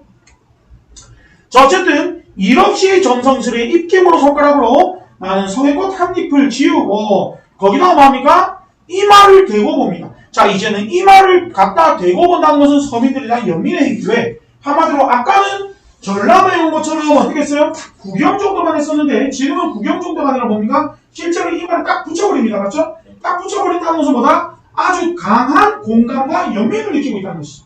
그죠? 강하게 공감하지 않으면 이럴 수 없습니다. 이제는 직접 접촉했잖아. 닿았잖아요. 그죠? 네. 그러는데 그 순간 덜컹거리는 창문이 덜컹거립니다. 자, 여기는 어디예요? 버스입니다. 맞죠? 버스 안은 성의꽃이 가득한 공간입니다. 저 서민적 공간이다. 맞죠? 서민적 삶이 가득한 공간인데 이들이 살고 있는 시대는 어때요? 안 좋은 시대를 살고 있다. 맞죠? 그래서 덜컹하면서 나는 뭡니까? 갑자기 창문이 창문에 이렇게 내 이마를 댔던 부분이 투명하게 보입니다. 보이는데 이거는 바깥이 보이면서 동시에 내 얼굴이 보이기도 하는데 그러는 과정에서 나는 뭐합니까? 푸석한 얼굴 하나를 떠올립니다. 그 푸석한 얼굴은 바로 뭐더라? 오랫동안 나와 함께 길을 걸었습니다. 이것은 어떤 길을 걸었어요? 민주화 운동을 했던 것 같습니다. 맞죠? 지금은 면회마저 금지된 누구를 떠올립니까? 친구를 떠올린다라는 겁니다. 그러면 이 시를 우리가 조금 더 용어는 그렇게는 잘 안 나올 것 같은데 그럼에도 불구하고 일단 흰 바람벽 이슬이랑 비교해서 보면 흰 바람벽 이슬에서의 바람벽을 통해서 우리는 뭘 떠올립니까? 자신의 그리움의 대상들을 떠올리고요. 자신의 내면적 성찰했는데 오히려 성의꽃에 저의 유리창에 비치는 얼굴은 반대입니다. 내면에서 외부를 보게 됩니다. 왜 외부를 봐요? 한마디로 여기서 친구를 떠올렸죠. 친구가 내 속에 있습니까? 네, 물론 내 머릿속에 떠오른 것은 맞지만 외면적 대상이죠. 외부적인 대상이고 그 대상을 통해서 드러내고 싶은 것은 바로 뭐다? 친구에 대한 그리움과 동시에 면회마저 금지된 상황을 말하는 거죠. 이건 시대적 현실을 드러내고 있는 거죠. 그죠? 네, 그래서 단순히 그냥 친구가 그립다라고 하는 것이 아니라 오랫동안 함께 길을 걸었으나 지금은 면회마저 금지된 친구를 떠올렸으니까 암울한 시대 상황 자체를 떠올렸다라고 볼 수 있고요. 이렇게 암울한 시대 상황 자체를 떠올렸기 때문에 흰 바람벽에서는 일단 보면 흰 바람벽에서는 초반에 보면 좁은 방이 있고요. 그 다음에 15쪽 전등이 있고요. 그 다음에 떼그른 낡은 무명 샷지가 있고요. 이런 것들은 다 외부의 어떤 상황들입니다. 맞죠? 일단은 그걸 통해서 자신의 내면의 그리움의 대상들을 떠올렸다가 마지막엔 스스로를 성찰하는 쪽으로 쭉 나가게 됩니다. 점점 밖에서 안으로 들어가게 되는데 이거는 그게 아니라 밖에 있는 처음에 성의꽃을 봅니다. 성의꽃을 보면서 혼자 감상해졌습니다. 감상해졌다가 버스 밖에 있는 시대 상황을 떠올리게 됐죠. 그러면 뭐다? 외부적 상황으로 떠올리는 쪽으로 바뀌었습니다. 맞죠? 이건 사회를 보는 창이 되죠. 그 부분은 이렇게 대조가 되긴 하는데 시험에 잘 안 나올 것 같아요. 그러면 여기서 이제 성의꽃에서 실제로 시험에 제일 잘 나오는 부분은 바로 뭐냐면은 성의꽃에 보조하는데 찬란한 치장, 번뜩이는 기막힌 아름다움이니까 줄이면 기막힌 아름다움, 찬란한 치장, 차가운 아름다움. 그죠? 그 다음에 성의꽃 하면 되고요. 그럼 여기다가 이제 그 외의 것들 아무거나 집어넣으면 되겠죠. 엄동혹한 집어넣거나, 그죠? 이런 식으로 다른 거 아무거나 하나 푸석한 얼굴 집어넣을 수도 있겠죠. 그죠? 이렇게 해버리면 일단 성의꽃을 비유하고 있는 거 4개에다가 성의꽃을 비유하고 있거나 성의꽃을 말하거나, 그죠? 네. 그러면 여기서 전람회라고 하는 것도 사실은 꽃미를 말하면 성의꽃을 말하는 거죠. 네. 성의꽃을 구경하고 있는 겁니다. 그죠? 자, 그러면 다시 말하면 찬란한 치장, 성의꽃, 기막힌 아름다움, 차가운 아름다움, 푸석한 얼굴 하면 푸석한 얼굴은 성의꽃이 아닙니다. 맞죠? 이렇게 성의꽃의 보조관념이 아닌 것들 우리가 알고 계시는 게 첫 번째로 중요하고요. 두 번째로 엄동혹한일수록 손해를 피는 성의꽃. 이건 뭐라고나? 민중의 강인한 생명력이죠. 그죠? 민중의 강인한 생명력이고 여기서 말하는 엄동혹한은 우리가 흰 바람벽에서 보면 오늘 저녁 이 좁다란 방이 흰 바람벽에서 좁다란 방과 유사하게 볼 수도 있겠다. 그죠? 네. 그래서 어쨌든 요 시에서는 그게 제일 중요합니다. 사실은 서민들의 삶에 대한 애정, 그 다음에 다시 말하면 성의꽃에서 제일 중요한 것은 성의꽃의 보조관념과 그렇지 않은 것들을 첫 번째 아셔야 되고요. 그 다음에 엄동혹한은 암울한 시대현실, 힘겨운 현실, 뭐 이런 것들을 나타낸다는 거. 역설적인 표현. 요 3개가 제일 잘 나옵니다. 알겠죠? 넘어갈게요. 자, 호질은 제목들이 바로 뭐냐면 호랑이의 질타다. 맞죠? 네, 그리고 핵심 정리도 빨리 볼게요. 자, 우의적 풍자적 비판적인데 이거는 본문의 분량이 길지만 우리가 그렇게 길게 볼 필요는 없습니다.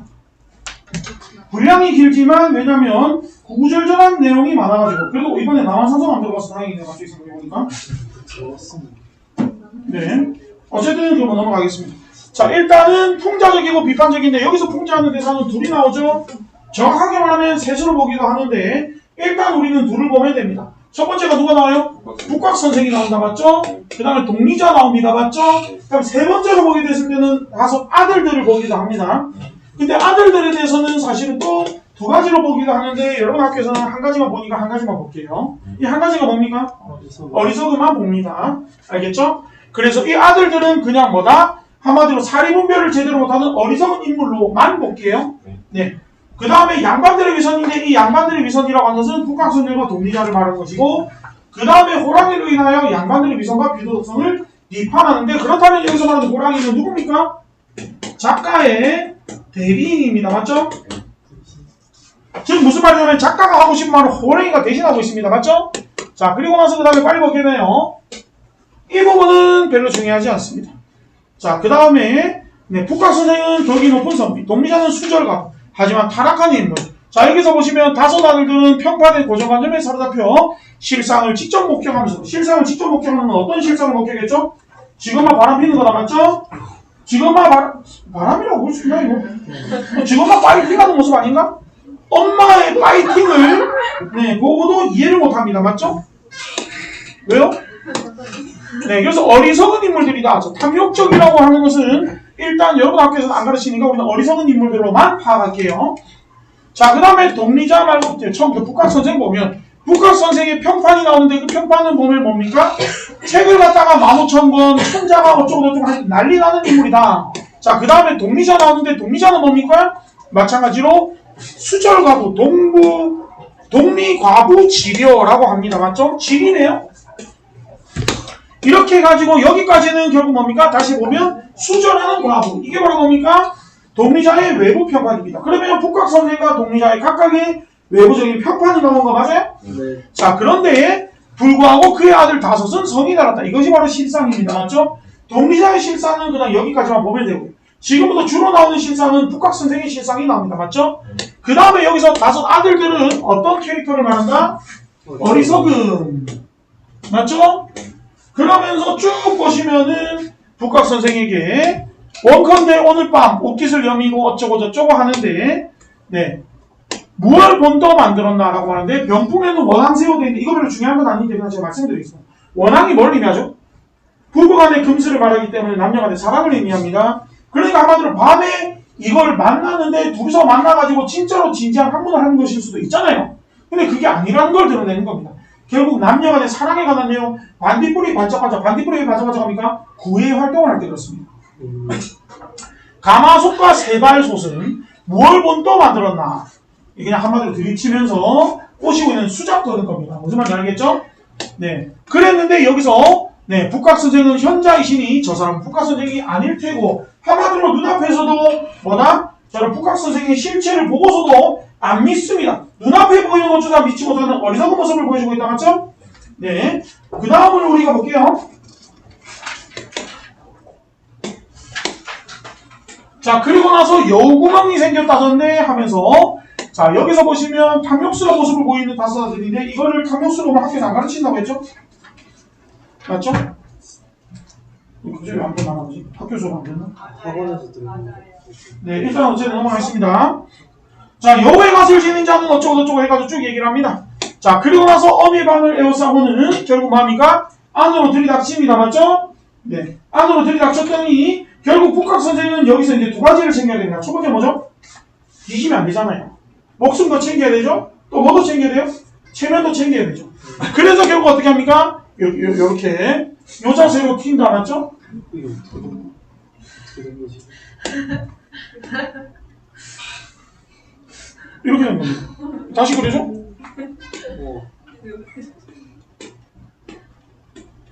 다리로 얼굴을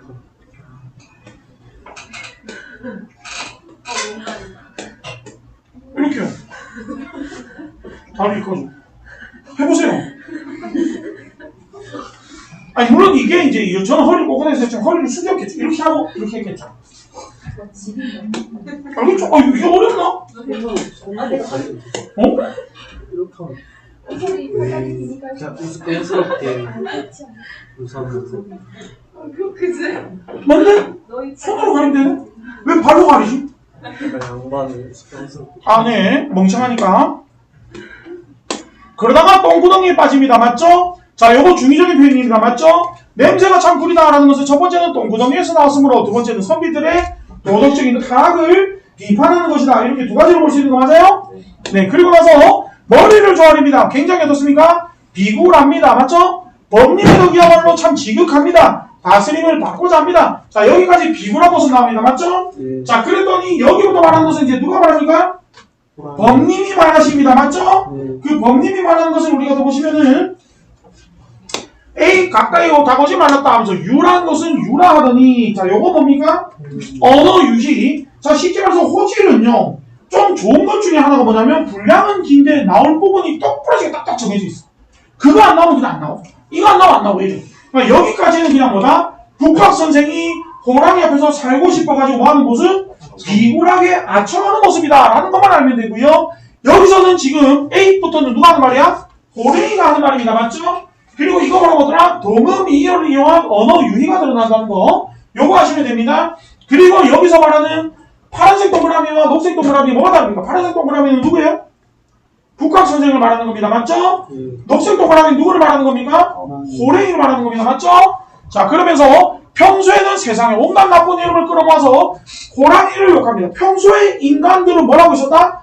호랑이를 욕하고 있었지만 이라고 말하는 겁니다. 맞죠?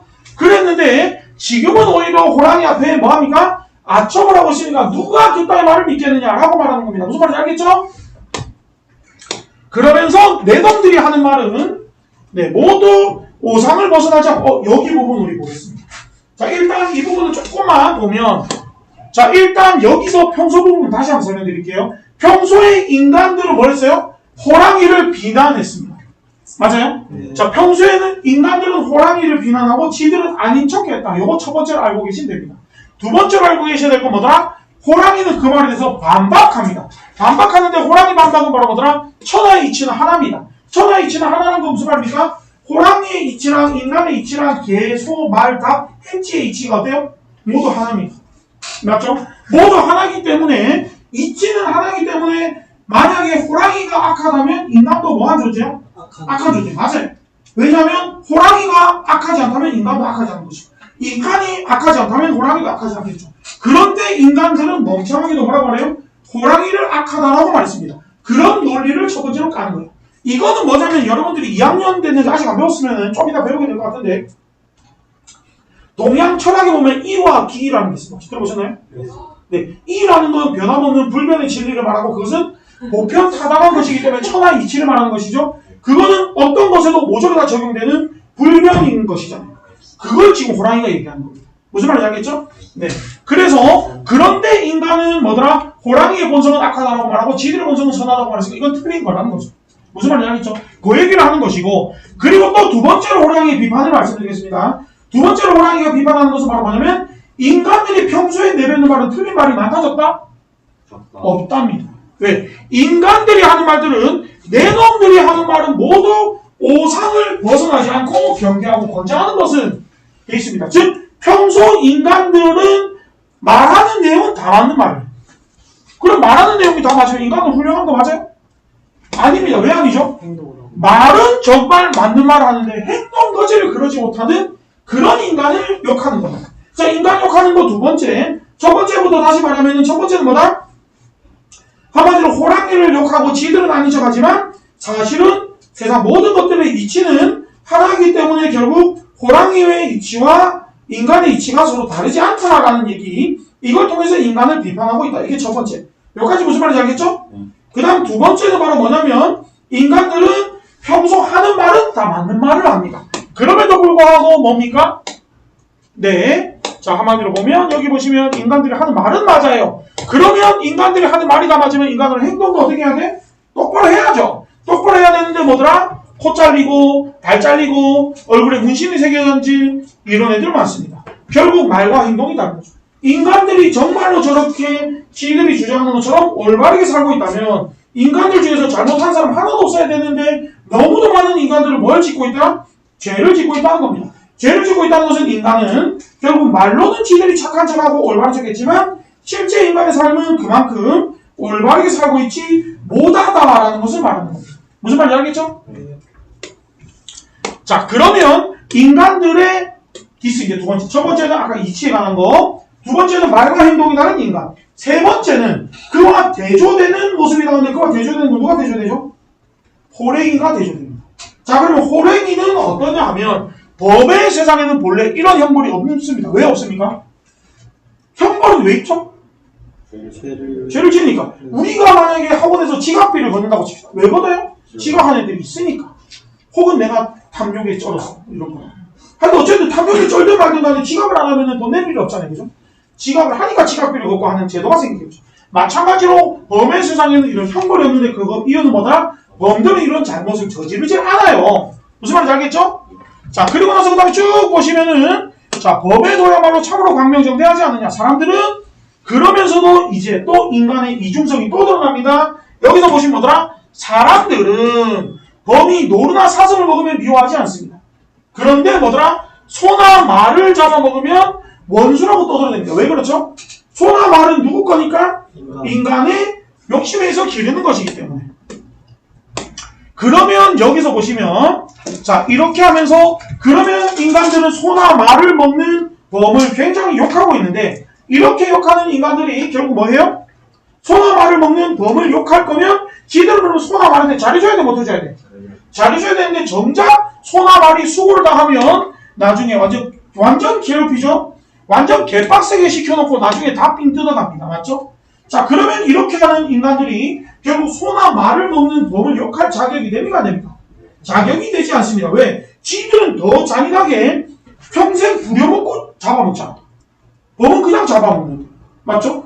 그리고 여기서 그치는 것이 아니라 인간들이 그럼 좋다. 또 범을 욕하려면 그러니까 인간들은 소나 말은 우리 거 대신 노루나 사슴은 너희 거 이렇게 구분해서 차라리 있었으면 괜찮은데 인간들은 또 그렇지 않고 어떻게 하고 있어요?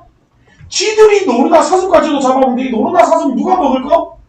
범이 먹어야 될 거다. 맞죠? 네, 범이 먹어야 될 건데 그거를 인간들까지 먹고 있습니다.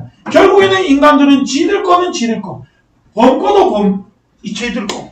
쟤들 왜 자꾸 돌아가냐. 자, 그러면서 남의 것을 취하는 것을 도라고 하고 생명을 해치고 하는 것을 적이라고 하는데 너희들이 누굽니까? 인간들인데 남의 것, 여기서 남의 것은 누구 겁니까? 범 거. 호랑이 것을 빼앗으면서도 부끄러운 줄을 모릅니다. 맞죠? 이러면서 너희들이 인륜의 도리를 논할 자격이 있느냐? 자, 그럼 여기서 보시면 다시 인간들은 결국 뭡니까? 지들 거인 소나 말을 사람들이 뭡니까? 호랑이가 뭡니까? 먹으면 욕하면서 정작 지들은 호랑이가 먹어야 할 네, 노루나 사슴까지 다 삥 뜯어갑니다. 맞죠? 그러면서도 오히려 말로는 호랑이를 또 욕해. 그죠?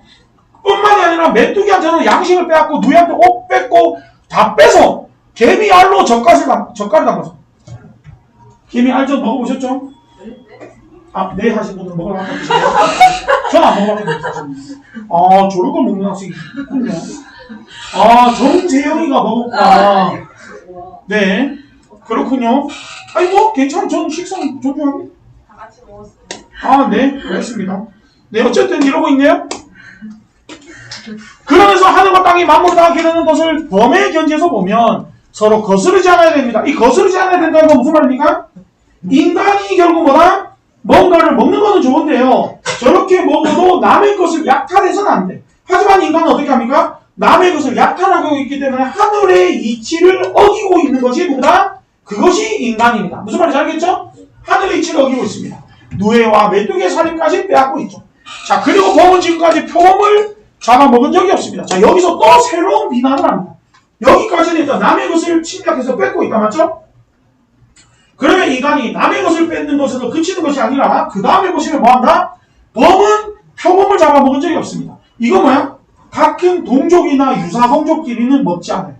공격을 합니다. 그런데 인간은 뭐합니까? 사람이 사람을 죽이죠. 맞죠? 사람이 사람을 죽인다는 그 부분을 여기서는 또 욕하고 있는 겁니다. 무슨 말인지 알겠죠? 자, 여기까지 아시겠죠? 자, 한마디로 그러면 범이 인간을 욕했던 것의 첫 번째는 평소에는 인간들이 범을 욕하고 지들은 옳은 소리를 했는데 그것 자체가 이치에 안 맞는 말이다. 이거 첫 번째. 왜? 이치는 하나니까. 그죠? 그 다음에 두 번째는 바로 뭐냐면은 인간들은 결국 뭐다? 소나 말을 범이 먹는다고 욕하고 있는데 정작 그러는 인간들이 소나 말을 더 괴롭히고 있다. 이게 두 번째. 세 번째로 바로 뭐다? 인간들은 소나 말만 먹는 게 아니라 결국 뭐다? 남의 것들까지 빼앗아 먹고 있습니다. 뭐 범이 먹어야 될 사슴과 노루부터 개미, 아리니, 머니, 누에, 오시니 이런 것까지 다 뺏고 있어서 결국 하늘이 정한 이치도 어기고 있다. 이게 세 번째. 네 번째는 뭐다? 범은 최소한 뭡니까? 자기의 동족은 먹지 않거나 동족을 죽이진 않는데 인간들은 자신의 동족들도 죽이고 있다. 이게 네 번째. 그리고 중간에 하나를 빼먹었는데 하나는 뭐냐면 인간들은 말은 번들을 하는데 실천을 안 하고 결국 죄지은 자가 너무 많다는 거예요. 범은 오히려 그런 형벌이 없어도 살 수 있습니다. 이거 5개가 있다. 맞죠? 아시겠죠? 네, 그러면 여기까지는 어떻게 나오냐면 객관식으로 나올 수 있겠죠? 범이 꾸짖은 인간의 잘못으로 적절하지 않은 것이나 알맞지 않은 것으로 나올 수 있는 내용입니다. 무슨 말인지 알겠죠? 자, 그리고 나서 그 다음에 보시면 여기 보면은 또 범을 이렇게 돼 있는데 범은 오로지 자신의 발톱과 이빨만을 사용합니다. 즉 뭐다? 호랑이는 싸우더라도 이빨과 발톱만을 사용하고 있는데 인간들은 다른 자들을 죽이려고 온갖 짓을 합니다. 여기서 이제 의를 지키는 것이고요. 내 놈들은 인과는 거리가 멉니다. 어떻게 해요? 한마디로 포악함을 충분히 드러내지 못합니다. 여기서 인간들은 또 여섯 번째가 됩니다. 다른 대상들을 잡아먹거나 공격하기 위해서 무기를 사용합니다. 이것은 뭡니까? 자신에게 주어진 것이 아닌 야비한 짓을 서슴지 않는 겁니다. 알겠죠? 여기까지가 여섯 번째. 일곱 번째 또 나옵니다. 일곱 번째 바로 뭡니까? 인간들은 붓이라는 뾰족한 물건을 만들었는데 이 붓이라는 뾰족한 물건이 오징어 거품은 먹물이고요. 이걸 통해서 결국에는 잔혹하게 서로를 잡아먹습니다. 이게 일곱 번째쯤 되나요? 요렇게가 다 비난하는 대상입니다. 이거는 주관식으로 낼 수는 없어요. 주관식으로 낼 수는 없고 나온다면 객관식으로만 나오겠죠. 무슨 말인지 알겠죠? 나온다면 객관식으로만 나올 것이고 북과 선생과 인간을 이렇게 꾸짖는 범입니다. 그리고 여기서 붓이라는 뾰족한 물건을 마지막에 욕하는 것은 바로 왜 그렇습니까? 이 붓이라는 뾰족한 물건으로 악행을 저지르는 대표적인 사람이 북학 선생을 비롯한 선비들이기 때문이겠죠. 그 전까지는 인간 전체였고요. 자, 하지만 북학 선생이 여기서 뭐합니까? 반성하는 모습을 보입니다. 못된 사람 누굽니까? 북학 선생. 천한 신하 누굽니까? 북학 선생입니다. 맞죠? 그래서 이렇게 반성하는 모습을 보였으나 결국에는 농부가 말하는데 이 농부가 어떤 농부입니까? 아침 일찍 밭을 가러 가던 농부입니다. 이 사람은 어떤 사람이에요? 부지런 플러스 성실한 사람입니다. 결국 이 사람은 겉과 속이 다른 사람인가요? 아닙니다. 오히려 이런 사람은 아주 거창한 사람으로 볼 수 있는데 그 사람에서 또다시 미선적인 태도를 보입니다. 맞죠? 네, 그러면 여기서 인간이 총 등장하는 인물을 감안하면 맨 처음에 동리자 나왔네요. 동리자는 어떻습니까? 한마디로 겉으로 보기에는 아주 지조와 정제를 지키는 과부지만 실제로는 그렇지 않은 문란한 어떤 녀석. 이건 당시 시대 상황을 욕하는 것일 수도 있습니다. 두 가지를 욕할 수 있는데요. 첫 번째는 바로 뭐냐면 첫 번째는 별로 중요하지 않습니다. 여성의 정절을 강요했던 시대 상황이라는 게 있는데 그거는 뭐라고 됩니다. 두 번째는 여성의 정절이 무너지고 있는 걸 욕하는 거죠. 미선적인 거. 두 번째는 북학 선생을 통해서 뭐다? 너무도 많은 걸 욕하고 있습니다만은 겉과 속이 다른 미선적인 모습을 욕한다고 하는 게 제일 무난합니다. 아들들을 통해서 뭐라 하고 있어요? 어리석음. 그 다음에 범은 뭐다? 작가의 대리인입니다. 그래서 범이 꾸짖는 모든 부분은 사실 뭐다? 작가가 다른데 양반들, 선비들에게 꾸짖고 싶은 부분을 대신 꾸짖고 있다. 그 다음 마지막에 나오는 농부는 사실은 비판의 대상이 아닙니다. 맞죠? 그런데 그런 비판의 대상이 아닌 유일한 캐릭터 앞에서 오히려 위선적인 태도를 보이고 있다는 점에서 또다시 북학 선생은 비난의 대상으로 볼 수 있다라고 보면 됩니다. 맞죠? 넘어갈게요.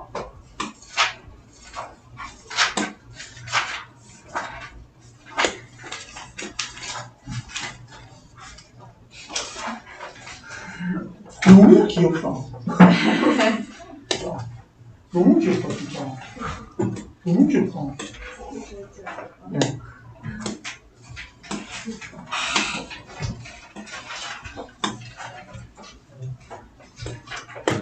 교원가 볼게요. 교원가는 시험 나올 게 한두 가지가 아닙니다. 교원가만 가지고도 문제를 왕창 내도 될 정도로 많은데 일단 알아서 내겠죠? 자, 교환부인의 한마는 삽니다. 독서 공부만 하고 있습니다.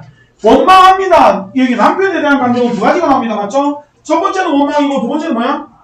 그리움입니다. 원망하는데 그리움. 이게 원망하는 거는 당연한데 그리워하는 것이 바로 뭐다?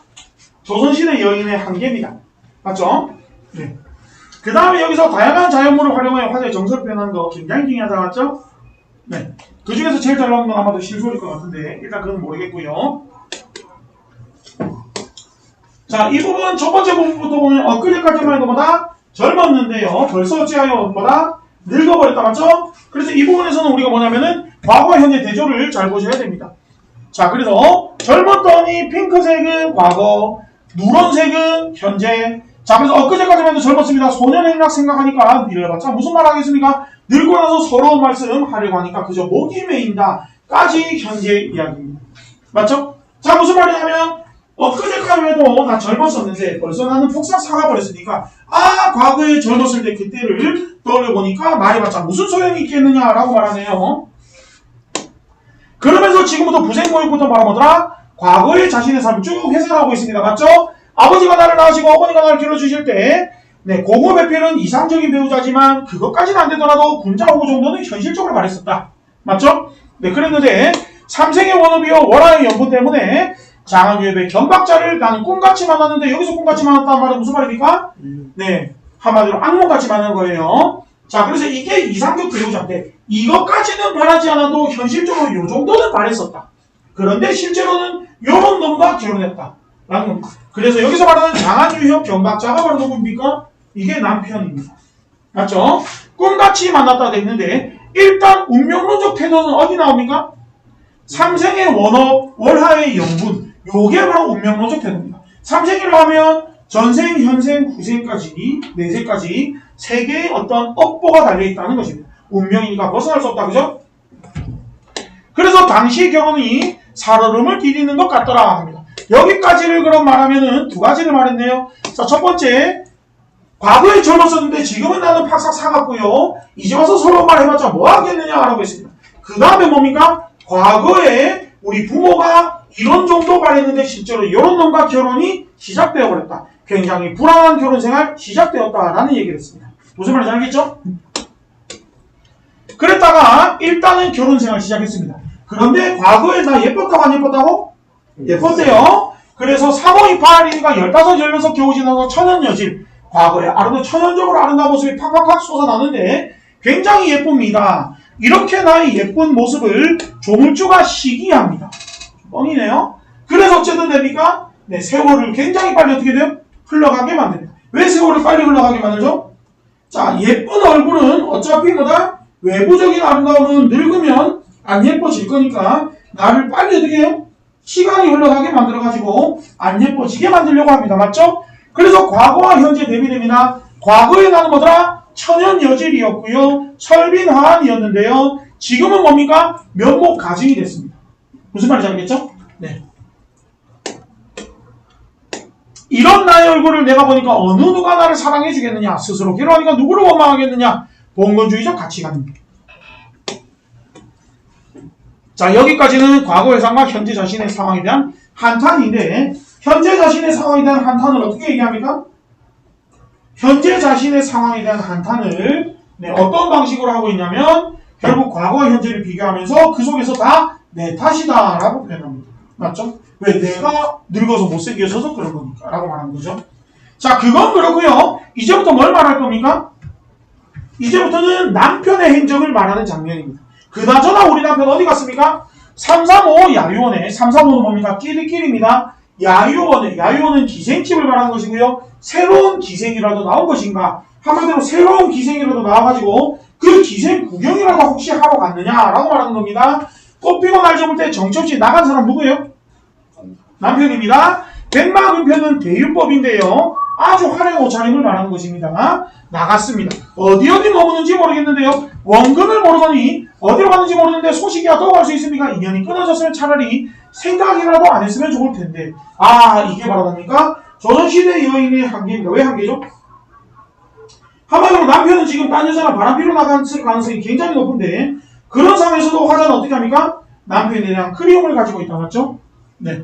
그러면서 얼굴을 못 보면 그립지나 말으려면 얼굴은 여기서 뭡니까? 겉모습을 말하는 것이죠. 그래서 한마디로 남편의 모습을 내가 지금처럼 이렇게 못 보게 된다면 차라리 남편을 그리워하지라도 않았으면 좋았을 텐데 라고 말하는 것은 남편이 그립습니다. 그죠? 자, 12때는 길기도 길고요. 30날은 너무도 지루합니다. 그래서 이렇게 남편 없이 보내는 하루하루는 나에게는 너무도 고통스럽고 지루하다라는 얘기를 했고요. 그 다음에 옥창에 심은 매화는 몇 번이나 피고 졌느냐인데 매화는 봄에 피고 지는데 여기서 매화라는 건 계절감을 나타내는 자연물입니다. 자, 그리고 다시 말하면 함축적 의미를 가지고 있지 않습니다. 근데 이거 별로 크게 중요하진 않을 것 같아요. 네, 왜냐하면 다른 작품과 연결시키면 중요할 수 있거든요. 왜냐하면 우리나라 시 중에서 남자가 쓴 고전 시가에서 매화는 언제나 충신을 의미합니다. 그런데 여자가 쓴 시에서의 매화는 그냥 매화를 말합니다. 자연물밖에 없습니다. 그래서 사실 그걸 비교할 수도 있겠으나 이번에 여러분들 거에서 고전 시가 작품이 이거랑 복선화한 건데 둘 다 여자가 쓴 거죠. 그래서 매화에 대한 다른 의미를 비교할 수 있을 만한 요소가 없습니다. 그래도 그냥 상식을 알고 계세요. 옥창이라고 하는 건 뭐다? 여인의 창가를 말하니까 여인의 방을 말하는 것이고요. 어쨌든 겨울밤이 차고 찬데 자, 님 없으니까 안 그래도 나의 옆구리는 훨씬 더 10인데 자취의 눈이 섞어집니다. 자연적 배경이다. 맞죠? 화자의 쓸쓸하고 답답한 감정을 강조하는 자취의 눈과 구준비. 안 그래도 여름에 나는 쓸쓸한데 자취의 눈과 구준비는 객관적 상관문을 맞는데 감정이입은 아닙니다. 왜 감정이입은 아니죠? 만약에 감정이입이면 감정이 드러나지. 감정이 드러나면 어떻게 해? 겨울밤 차고 찬데 자취는만 쓸쓸하게 내리니 뭐 이랬으면 아 얘도 쓸쓸하구나 알 수 있겠죠. 아니면 구준비만 울며 내리니 있으면 아 얘도 우는구나 돼 있는데 그게 아니라 그냥 자취 눈이 섞어진다 구준비가 내린다만 있으니까 객관적 상관물입니다. 하지만 이런 객관적 상관물을 통해서 뭐 하더라? 화자의 쓸쓸하고 답답한 감정을 강조했다라는 겁니다. 무슨 말인지 알겠죠? 그 다음에 삼춘하루 호시절에 견물이 실험없다. 삼춘하루 호시절이면은 뭡니까? 봄날의 좋은 계절 마치보다 회문산에서 있었던 좋은 계절과 비슷하네요. 네, 근데 그 두 개가 비교돼서 나올 가능성은 거의 없습니다. 그래서 제가 넘어가는 거예요. 안 그러면 그 두 화자를 대화시켜도 되긴 하거든요. 어쨌든 삼춘하루 호시절이면 정말 좋은 계절인데 그러면 뭐합니까? 견물이 나한테는 아무 상관없습니다. 왜? 그런 모든 것이 있다 하더라도 나의 처지는 지금 너무 어때요? 너무도 쓸쓸한 나의 처지와는 그게 도대체 무슨 상관이냐라고 말하는 거예요. 알겠죠? 그래서 봄날의 좋은 계절과 화자의 현재 쓸쓸한 처지는 어떻게 됩니까? 대조된다라는 겁니다. 맞죠? 그 다음에 가을달 방에 들고 실소리 상용을 찍고 실소리 굉장히 중요합니다. 왜? 아까 말했던 구준비나 그다음 뭡니까? 자취의 눈은 객관적 상관물로서의 화자의 쓸쓸한 감정을 드러냈는데 실솔도 화자의 쓸쓸한 감정을 드러내지만 실솔은 역할이 달라요. 어떻게 달라요? 감정이입이다. 맞죠? 얘는 감정이입입니다. 그래서 얘는 감정이입인데 걔들 둘이는 단순히 객관적 상관물로서의 역할만 합니다. 그래서 실솔 정말 중요합니다. 긴 한숨 지는 눈물 속절없이 헤아리만 많습니다. 아마도 모지 목숨 죽기도 어렵습니다. 도로 풀어 헤아리보니까 이리에서 어찌하면 좋겠는가 청등을 돌아놓고 녹기금을 빗게 안아서 쭉 했더니 갑자기 시름조차 섞어 타니까 소상야외 대소리가 섞어 도는 것 같더라. 화표천년에 벼락이 우는 것 같더라. 자, 여기서 대소리가 섞어 도는 것 같고 벼락이 우는 것 같은 것은 다 무엇을 말하는 겁니까? 자기의 녹기금을 가지고 이렇게 연주했을 때 그 연주 소리를 그렇게 비유하고 있는 것입니다. 무슨 말인지 알겠죠? 네. 그러면서 옥수도 바로 뭡니까? 여인의 손입니다. 옛소리 있지만 부용장 정막하니 누구에게 들겠냐? 간장이 끊어지니까 고비급이 끊어졌구나. 차라리 잠을 들어서 꿈에서라도 뭐 하려고 한다? 님을 보려고 합니다. 화자는 지금 현재 너무도 괴로운 마음에 이제는 어떻게라도 꿈에서라도 님을 보려고 하니 자 근데 바람이 지느니까 풀 속에 오는 짐승은 무슨 일 원수로서 잠조차 깨우는가 해서 지느니까 푸는 짐승은 두 가지 알아둘게요. 첫 번째는 객관적 상관물입니다. 왜? 실제로 이파리가 떨어졌고 실제로 짐승이 울었거든요. 그래서 객관적 상관물도 되지만 화자와 임 사이의 방해물 역할도 합니다. 왜 방해물 역할이냐면 진짜 방해물은 아니에요. 사실. 하지만 시 속에서는 일단 방해물 역할을 한다라고 화자는 그렇게 인식하고 있습니다. 왜 그렇게 인식하고 있습니까? 내가 잠을 자려고 하는데 저것들이 어떻게 했어요? 울어버려가지고 내가 잠을 못 자잖아 라고 말하고 있잖아요. 그죠? 네, 그래서 꿈속에서라도 님을 보려는 것을 누가요? 얘들이 방해하고 있는 장애물의 역할을 하고 있다라는 겁니다. 알겠죠? 자, 그러면서 지금부터 말하는 것은 갑자기 천상의 견우직녀 이야기를 하는데 이 견우직녀 이야기를 꺼낸 이유는 뭐 때문이죠? 천상의 견우직녀보다 누가요? 자신과 님의 이별이 더 크다는 걸 말합니다. 알겠죠? 무슨 말이냐면 천상의 견우직녀가 있는데요. 이 견우직녀가 처해 있는 장애물은 은하수가 견우직녀를 가로막고 있습니다. 무슨 말이에요? 자, 견우와 직녀가 있죠? 근데 중간에 뭐가 있어요? 이렇게 은하수가 이렇게 가로막고 있죠? 그런데 그럼에도 불구하고 얘들은 7월 7석 1년 1도 그럼에도 불구하고 7월 7석이라면 1년에 한 번 만나기로 한 약속은 어깁니까? 어기지 않습니다. 어기지 않고 그럼에도 불구하고 얘들이 1년에 하루는 만나더라. 그런데 우리님 가신으로는 자 뭡니까? 임과 누구요? 화자가 있는데 그죠? 우리님 가신으로는 뭐가? 무슨 약수로 가려져 있습니다. 그렇길래 오거나 가거나 소식조차 끊겼는가 라고 말합니다. 그러면 이 견우와 직녀는 뭐다? 1년에 1도 합니다. 1년에 한 번 만나는데 우리는 소식조차 끊김. 그래서 우리가 이별의 아이콘인 견우와 직녀를 이겨버렸네? 맞죠? 견우와 직녀조차도 하늘에 있는 은하수로 가로막혀 있음에도 불구하고 1년에 하루는 만났는데 우리는 어떻다? 1년에 하루는커녕 소식조차 알 수 없는 그런 처지다라고 합니다. 결국 견우와 직녀의 처지보다 우리의 처지가 더 딱하다라는 걸 말합니다. 우리의 처지가 딱한 게 아니라 정확하게 말하면 나의 처지가 딱한 거겠다. 그죠? 어쨌든 그리고 여기서 약수라고 하는 건 장애물인데 이 장애물은 중국의 전설적인 장애물이지만 실제로 저는 장애물이 있는 것은 아닙니다. 그냥 화자가 어떻게 하는 거야? 그렇게 생각하는 거예요. 네, 왜냐하면 실제로 님은 장애물 전혀 없고요. 그냥 안 오고 있는 겁니다. 맞죠? 자, 난간의 길에서는 인간 시대를 바라보니까 초론에 맺혀있고 모으니 구름만이 지나갑니다. 자, 여기서 중림의 푸른 곳에 새소리가 더욱더 서럽다. 이 새소리도 화자의 감정이입니다. 그럼 우리 감정이입 대상 2개 배웠네? 누구 배웠어요? 실솔과 새소리. 맞죠? 자, 모는 마찬가지로 화자에게 쓸쓸함을 더해주는 것이고요. 그 다음에 세상에 서러운 사람 수없이 많지만 방명한 홍안이 바로 뭡니까? 복 없는 화자의 운명이고 이 방명한 홍안은 복이 없는 화자의 운명이고 운명이자 처지를 말하는 겁니다. 화자의 처지를 단적으로 드러낸 말을 찾으라고 하면 바로 뭐라고 쓰면 돼요? 방명한 홍안이 바로 화자의 처지를 단적으로 드러낸 말이다. 이렇게 보시면 됩니다. 무슨 말인지 알겠죠? 나 같은 이가 또 이겼는가? 내가 더 다 짱이다 라는 거죠. 어떤 면에서 짱이에요? 방명한 홍안은 내가 짱이죠. 즉 재수없는 삶으로는 나를 이길 자가 없구나 라고 말합니다. 알겠죠? 그래서 아마도 이 임의 지위로 이 임의 지위라는 건 무슨 말입니까? 요 님 때문에 살똥말똥하다 죽을 똥 살똥 모르겠다 라고 말합니다. 알겠죠? 이 시에서는 가장 중요한 것이 바로 뭐냐면 네, 일단은 자연물들 꼭 알아두셔야 됩니다. 자연물들 뭐죠? 한마디로 실솔, 새소리 요 두 개가 바로 뭐다? 네, 화자의 감정입이고 그 다음에 객관적 상담분들 몇 개 나왔었고요. 과거와 현재 대비되고 있다는 거 몇 개 아시면 되고요. 예상외로 잘 나오는 것이 야유원의 세 사람이다다 말가에서 그 세 사람이 시험에 좀 잘 나오는데 그거는 다른 작품과 연계를 시킬 가능성이 있으면 나올 확률이 높습니다. 네. 근데 다른 작품과 연계를 안 시킬 땐 잘 안 나와요. 그 다음에 백마금편이라는 말은 화려한 옷차림을 나타내는 대유법인데 요거는 학교에서 설명을 했으면 꽤 잘 나오는데 설명 안 하면 잘 안 나와요. 네. 일단은 뭐 그렇다. 그 다음에 자연물 중요하고요. 그 다음에 아까 말했듯이 네, 견우, 직녀나 이런 것에서 화자와 임사를 바라보는 장애물로 약수를 말하고 있다는 거 그런 거 정도는 우리가 반드시 알아두셔야 되겠네요. 알겠죠? 예. 구자명은 제목 뜻은 여러분 안 배웠죠? 구자명이라는 이름은 구한다, 자신의 목숨을 스스로 구한다라는 겁니다. 스스로가 아니면 그 누구도 구해줄 사람이 없기 때문에. 네, 그 다음에 구자명씨의 고달픈 삶인데 여기서 구자명씨는 한 명의 여자입니다만은 그 한 명의 여자로서 우리가 그치면 안 됩니다. 맞죠?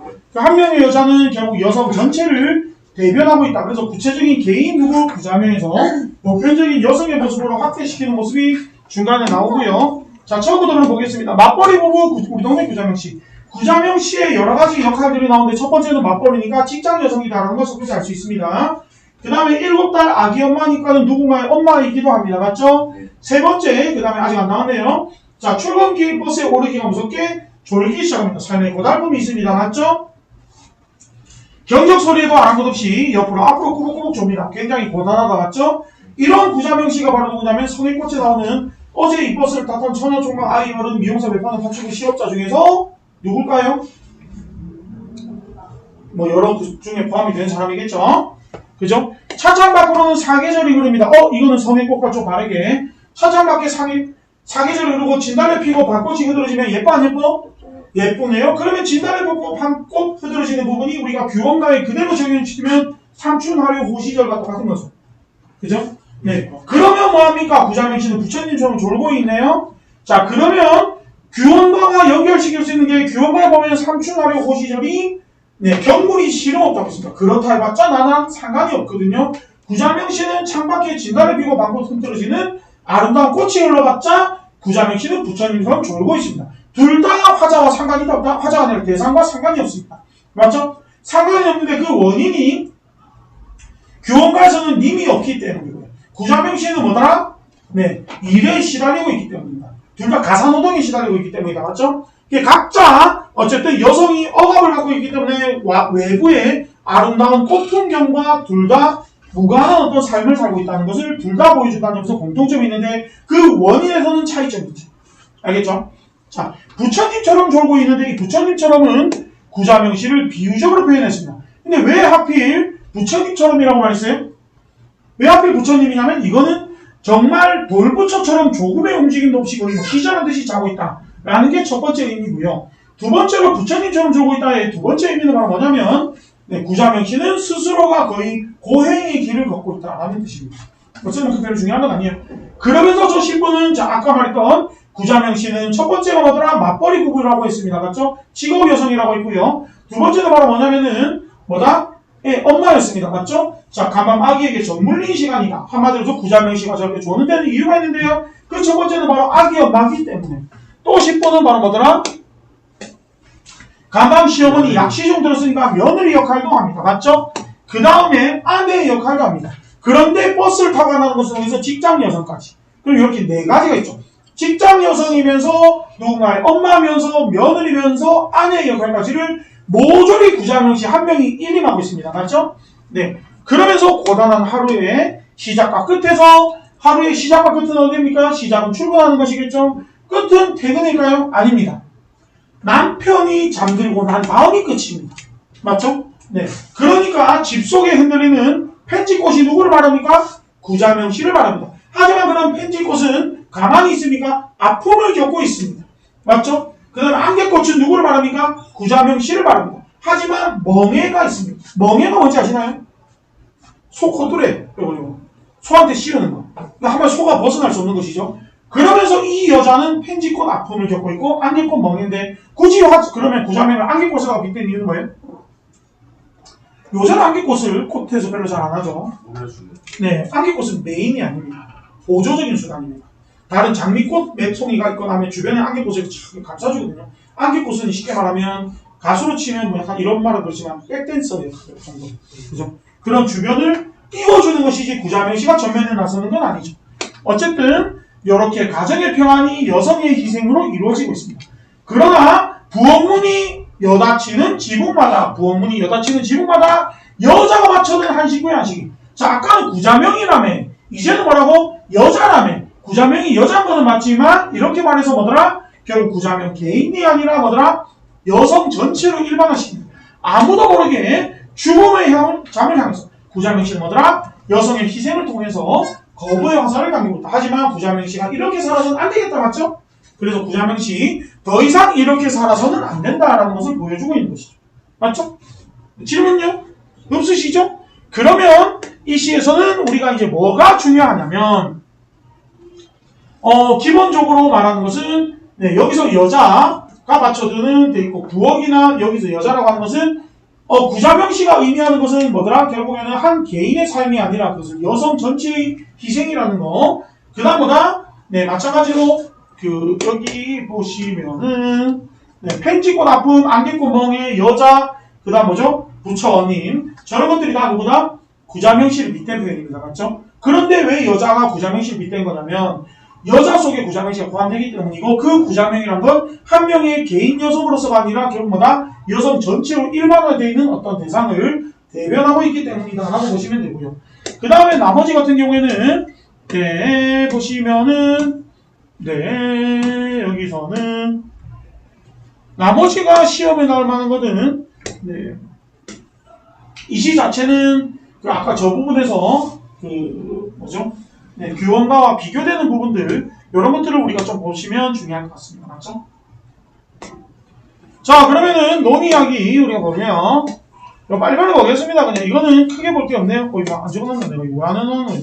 아, 저 교실에 맞죠? 아이 큰일이네 이거 진짜.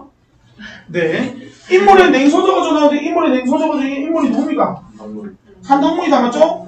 한덕문이고요. 자, 이 논이야기는 사실 우리가 길게 볼 건 없습니다. 이 부분에서 우리가 파악하셔야 될 것은 결국에는 여기서는 나라라는 게 나오는데 그 나라가 바뀌어도 결국 개인은 계속 어떻다? 계속 가난하다라는 것을 보여줍니다. 맞죠? 나라가 바뀌더라도 계속 가난하다. 자, 그리고 극한놈의 나라 시연이 잘 망했지 해서 국가에 대한 거부감이 나타나는 거. 이렇게 국가에 대한 거부감이 나타나는 이유가 중요하죠. 왜입니까? 나라가 바뀌더라도 계속 한동훈은 계속 가난한 소장농에서 벗어날 수가 없기 때문이다. 맞죠? 자, 마찬가지로 그래서 나라라는 것을 도로 되찾았다고 해도 감격이 일지 아니한 것은 마찬가지로 왜 감격이 일어나지 않았습니까? 나라가 바뀌더라도 다시 한동훈은 여전히 뭐기 때문에 네, 가난한 삶에서 벗어나지 못하고 있기 때문입니다. 맞죠? 똑같습니다. 그 다음에 여기 보시면 쭉 넘어갈게요. 네, 나라로 있을 적부터 가난한 소작농이었다. 자, 가난한 소작농은 이게 중요하다. 맞죠? 결국에는 나라가 망하든 나라를 되찾든 나라를 빼앗기기 전이든 한동훈의 처지는 처음부터 끝까지 계속 가난한 소작농이다 라는 겁니다. 맞죠? 남의 벌에 개잡기로 남의 덕에 나라를 도로 찾긴 했지만 남의 덕에 나라를 도로 되찾았다는 건 무슨 말입니까? 광복이 되었음을 말합니다. 맞죠? 그럼에도 불구하고 여전히 남의 세토나 되어 있습니다. 그리고 가난한 소작농인기는 일반일 것이다. 이게 바로 뭡니까? 한동훈이 여기서 보시면은 가난한 소작농인기는 일반일 것이다 라고 한 것은 어디로 가는 거죠? 네. 선법 간격이 일지 아니한 것의 이유가 바로 이거죠. 아까 연결시킨다고 오세요. 자, 이렇게 선법 간격이 일지 않았던 것은 결국 나는, 그러니까 한동훈은 여전히 가난한 소작농이기는 일반일 것이기 때문입니다. 맞죠? 그러면서 계속 똑같은 말 하니까 그대로 넘어가겠습니다. 그 다음에 가난한 농토성이가 느닷없이 부자 될 리가 없습니다. 일본 놈 대신에 권세 있는 양반들, 결국에는 예전에 뭐더라? 원아전 토반이면 뭐예요? 이거는 나라를 어떻게 하기 전에, 자, 여기 보시면 토반이면 여러 대를 이어서 해서 있던 양반을 말하니까 이것은 결국에는 이렇게 보시면 원아전 토반이면 원아전 토반, 그 다음에 일본놈, 그 다음에 뭐 권세 있는 양반들, 요것들은 결국 이렇게 색깔은 다르겠지만 뭡니까? 한마디로 이거는 뭐더라? 나라를 빼앗기기 전, 이건 일제강점기 때, 이거는 나라를 되찾은 후 여전히 뭐다? 가난한 소작농으로 누구를요? 한동훈을 이렇게 괴롭히고, 그죠? 네, 실제로 권세를 누릴 것으로 추정되는 것들입니다. 결국 나라가 바뀌는 게 한동훈에게 삶의 변화는 없어요. 맞죠? 그래서 이렇게 생각합니다. 그래서 신통하거나 반가울 것이 없습니다. 그래서 계속 똑같은 얘기를 합니다. 맞죠? 자, 그러면서 백성은 죽어야 모르는, 네, 이거는 언제입니까? 구한말. 여기도 뭡니까? 일제강점기. 맞죠? 네. 그리고 여기서 내 나라 여건해서 아쉬울 것도 없을 것이다. 되겠습니다.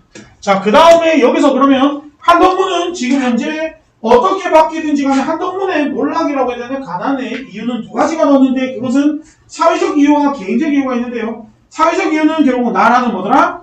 권세 있는 자들이 끊임없이 약한 자들에게서 빼앗아가고 있기 때문입니다. 뭔가를. 그죠? 그런데 그런 이유만 있는 게 아니라 한동훈 개인도 잘못이 있습니까? 없습니까? 한동훈 개인에게도 문제가 있으니 바로 그게 뭐냐면 술과 노름이라고 하는 것은 한동훈이 개인적인 어떤 한동훈이 가능한 개인적 이유가 됩니다. 그리고 이 부분을 통해서 바로 뭐다? 비판의 어떤 내용이 될 수 있죠. 비판 부정적 내용이 될 수 있습니다. 맞죠? 그 다음에 길천에게 논을 파는데 여기서 길천에게 논을 파면서 한동훈은 왜 논을 파냐면 왜 팔아요? 언젠가 뭐가 될 거니까? 광복이 될 거니까 파는데 그런 한동훈의 생각들에 대해서 사람들은 존중하고 똑똑하다고 생각하나요? 아니요. 아닙니다. 굉장히 어떻다? 멍청하다라고 생각합니다. 맞죠? 왜 멍청하다고 생각해요? 언제 광복이 될지도 모르면서 그것만 믿고 뭐다? 땅을 팔았기 때문에 그래서 이 동네에서 관용적으로 뭐냐 하고 하냐면 어떤 애가 굉장히 멍청한 짓을 했어. 그러면 한동훈이 길천이한테 땅 팔듯이 뭐 이런 식의 비유가 있습니다. 맞죠? 여기까지 알겠죠? 자, 그리고 나서 어쨌든 동네 젊은 사람인데 이 젊은 사람은 뭐다? 그냥 정보 제공자. 그죠? 네. 그러면서 여기서 보면 이제도 그런 소리가 나올까 합니다. 한동훈은 기대합니다. 뭐요? 네. 일본이 물러났으니까 자신이 어떻게 됐다? 이제는 이 땅을 다시 돌려받을 것이라는 기대감을 가지고 있는데 자, 그래서 예측이 맞았다라고 생각합니다. 자, 산판 하나 사서 벌목을 하는데 뗄나무나 좀 장만하시죠 합니다. 자, 참고로 말씀드리면 여기서 젊은 사람은 누구야? 한동훈과 갈등 관계에 있는 사람이 아닙니다. 맞죠? 그냥 지나가면서 심지어 좋게 말하면 한동훈에게 이런 말을 하면서 처지를 동정해주는 사람이기 때문에 이 캐릭터를 부정적으로 보시면 안 돼요. 알겠죠? 네. 그리고 나서 보면은 길촌 농장 아니에요 라고 말합니다. 자, 그러면 여기서 보시면 이 전말이 나옵니다. 맞죠? 즉 맨 처음에보다 이 땅의 주인은 누구였어요? 한동훈이었습니다. 한동훈이 이 땅을 일제강점기 때 누구한테 팔았어요? 길천이한테 팔았습니다. 길천이는 어떻게 됐어요? 독립이 되면서 도망갔습니다. 도망가면서 그것을 왕서방에게 위임장을 합니다. 왕서방은 그것을 강서방이죠. 강서방에게 넘겼고 강서방은 그것을 영남에게 팔았습니다. 맞죠? 네, 그러니까 지금 현재 주인은 영남일 거예요. 네. 그런데 천하 날 불안당 같은 것들. 자, 한동훈을 우리는 비판할 수 있는 게 두 가지 요소가 있는데 첫 번째는 한동훈의 가난의 이유의 첫 번째가 바로 뭐냐면 이제 나라 잘못도 있지만 개인이 술과 노름을 좋아했던 개인의 잘못도 있다 없다? 개인의 잘못도 있다는 게 한동훈을 비판할 수 있는 첫 번째 요소가 되고요. 두 번째로 한동훈을 비판할 수 있는 요소는 뭡니까? 논리적이지 않은 이기적이고 그 다음에 뭐다? 이치에 맞지 않은 주장으로 자신의 이익을 탐하려고 합니다. 이걸 우리가 한자 성어로 말하면 뭡니까? 아전인수격이라고 합니다. 맞죠? 그래서 아전인수라는 한자 성어를 우리가 알면 되겠죠. 한동훈의 논리가 아전인수다 이렇게 보시면 되겠죠. 그리고 여기서 보시면 나머지는 쭉 넘어갈게요. 넘어가고 계속 늙은이가 환장을 했다라고 말합니다. 여기서 중요한 것은 어느 부분이냐면 네, 그 다음 넘어갈게요. 여기 부분 나옵니다. 자, 그래서 보면 자, 작가의 직접적 개입이 드러나는 부분이 있습니다. 맞죠? 이 부분. 자, 이 부분에 드러나는 것은 작가가 직접적으로 개입했다. 즉 중간에 갑자기 해설자 역할을 자청하기 시작합니다. 이거는 두 가지가 있는데 시대상을 요약적으로 제시했다는 점에서는 우리 달밤에서 누가요?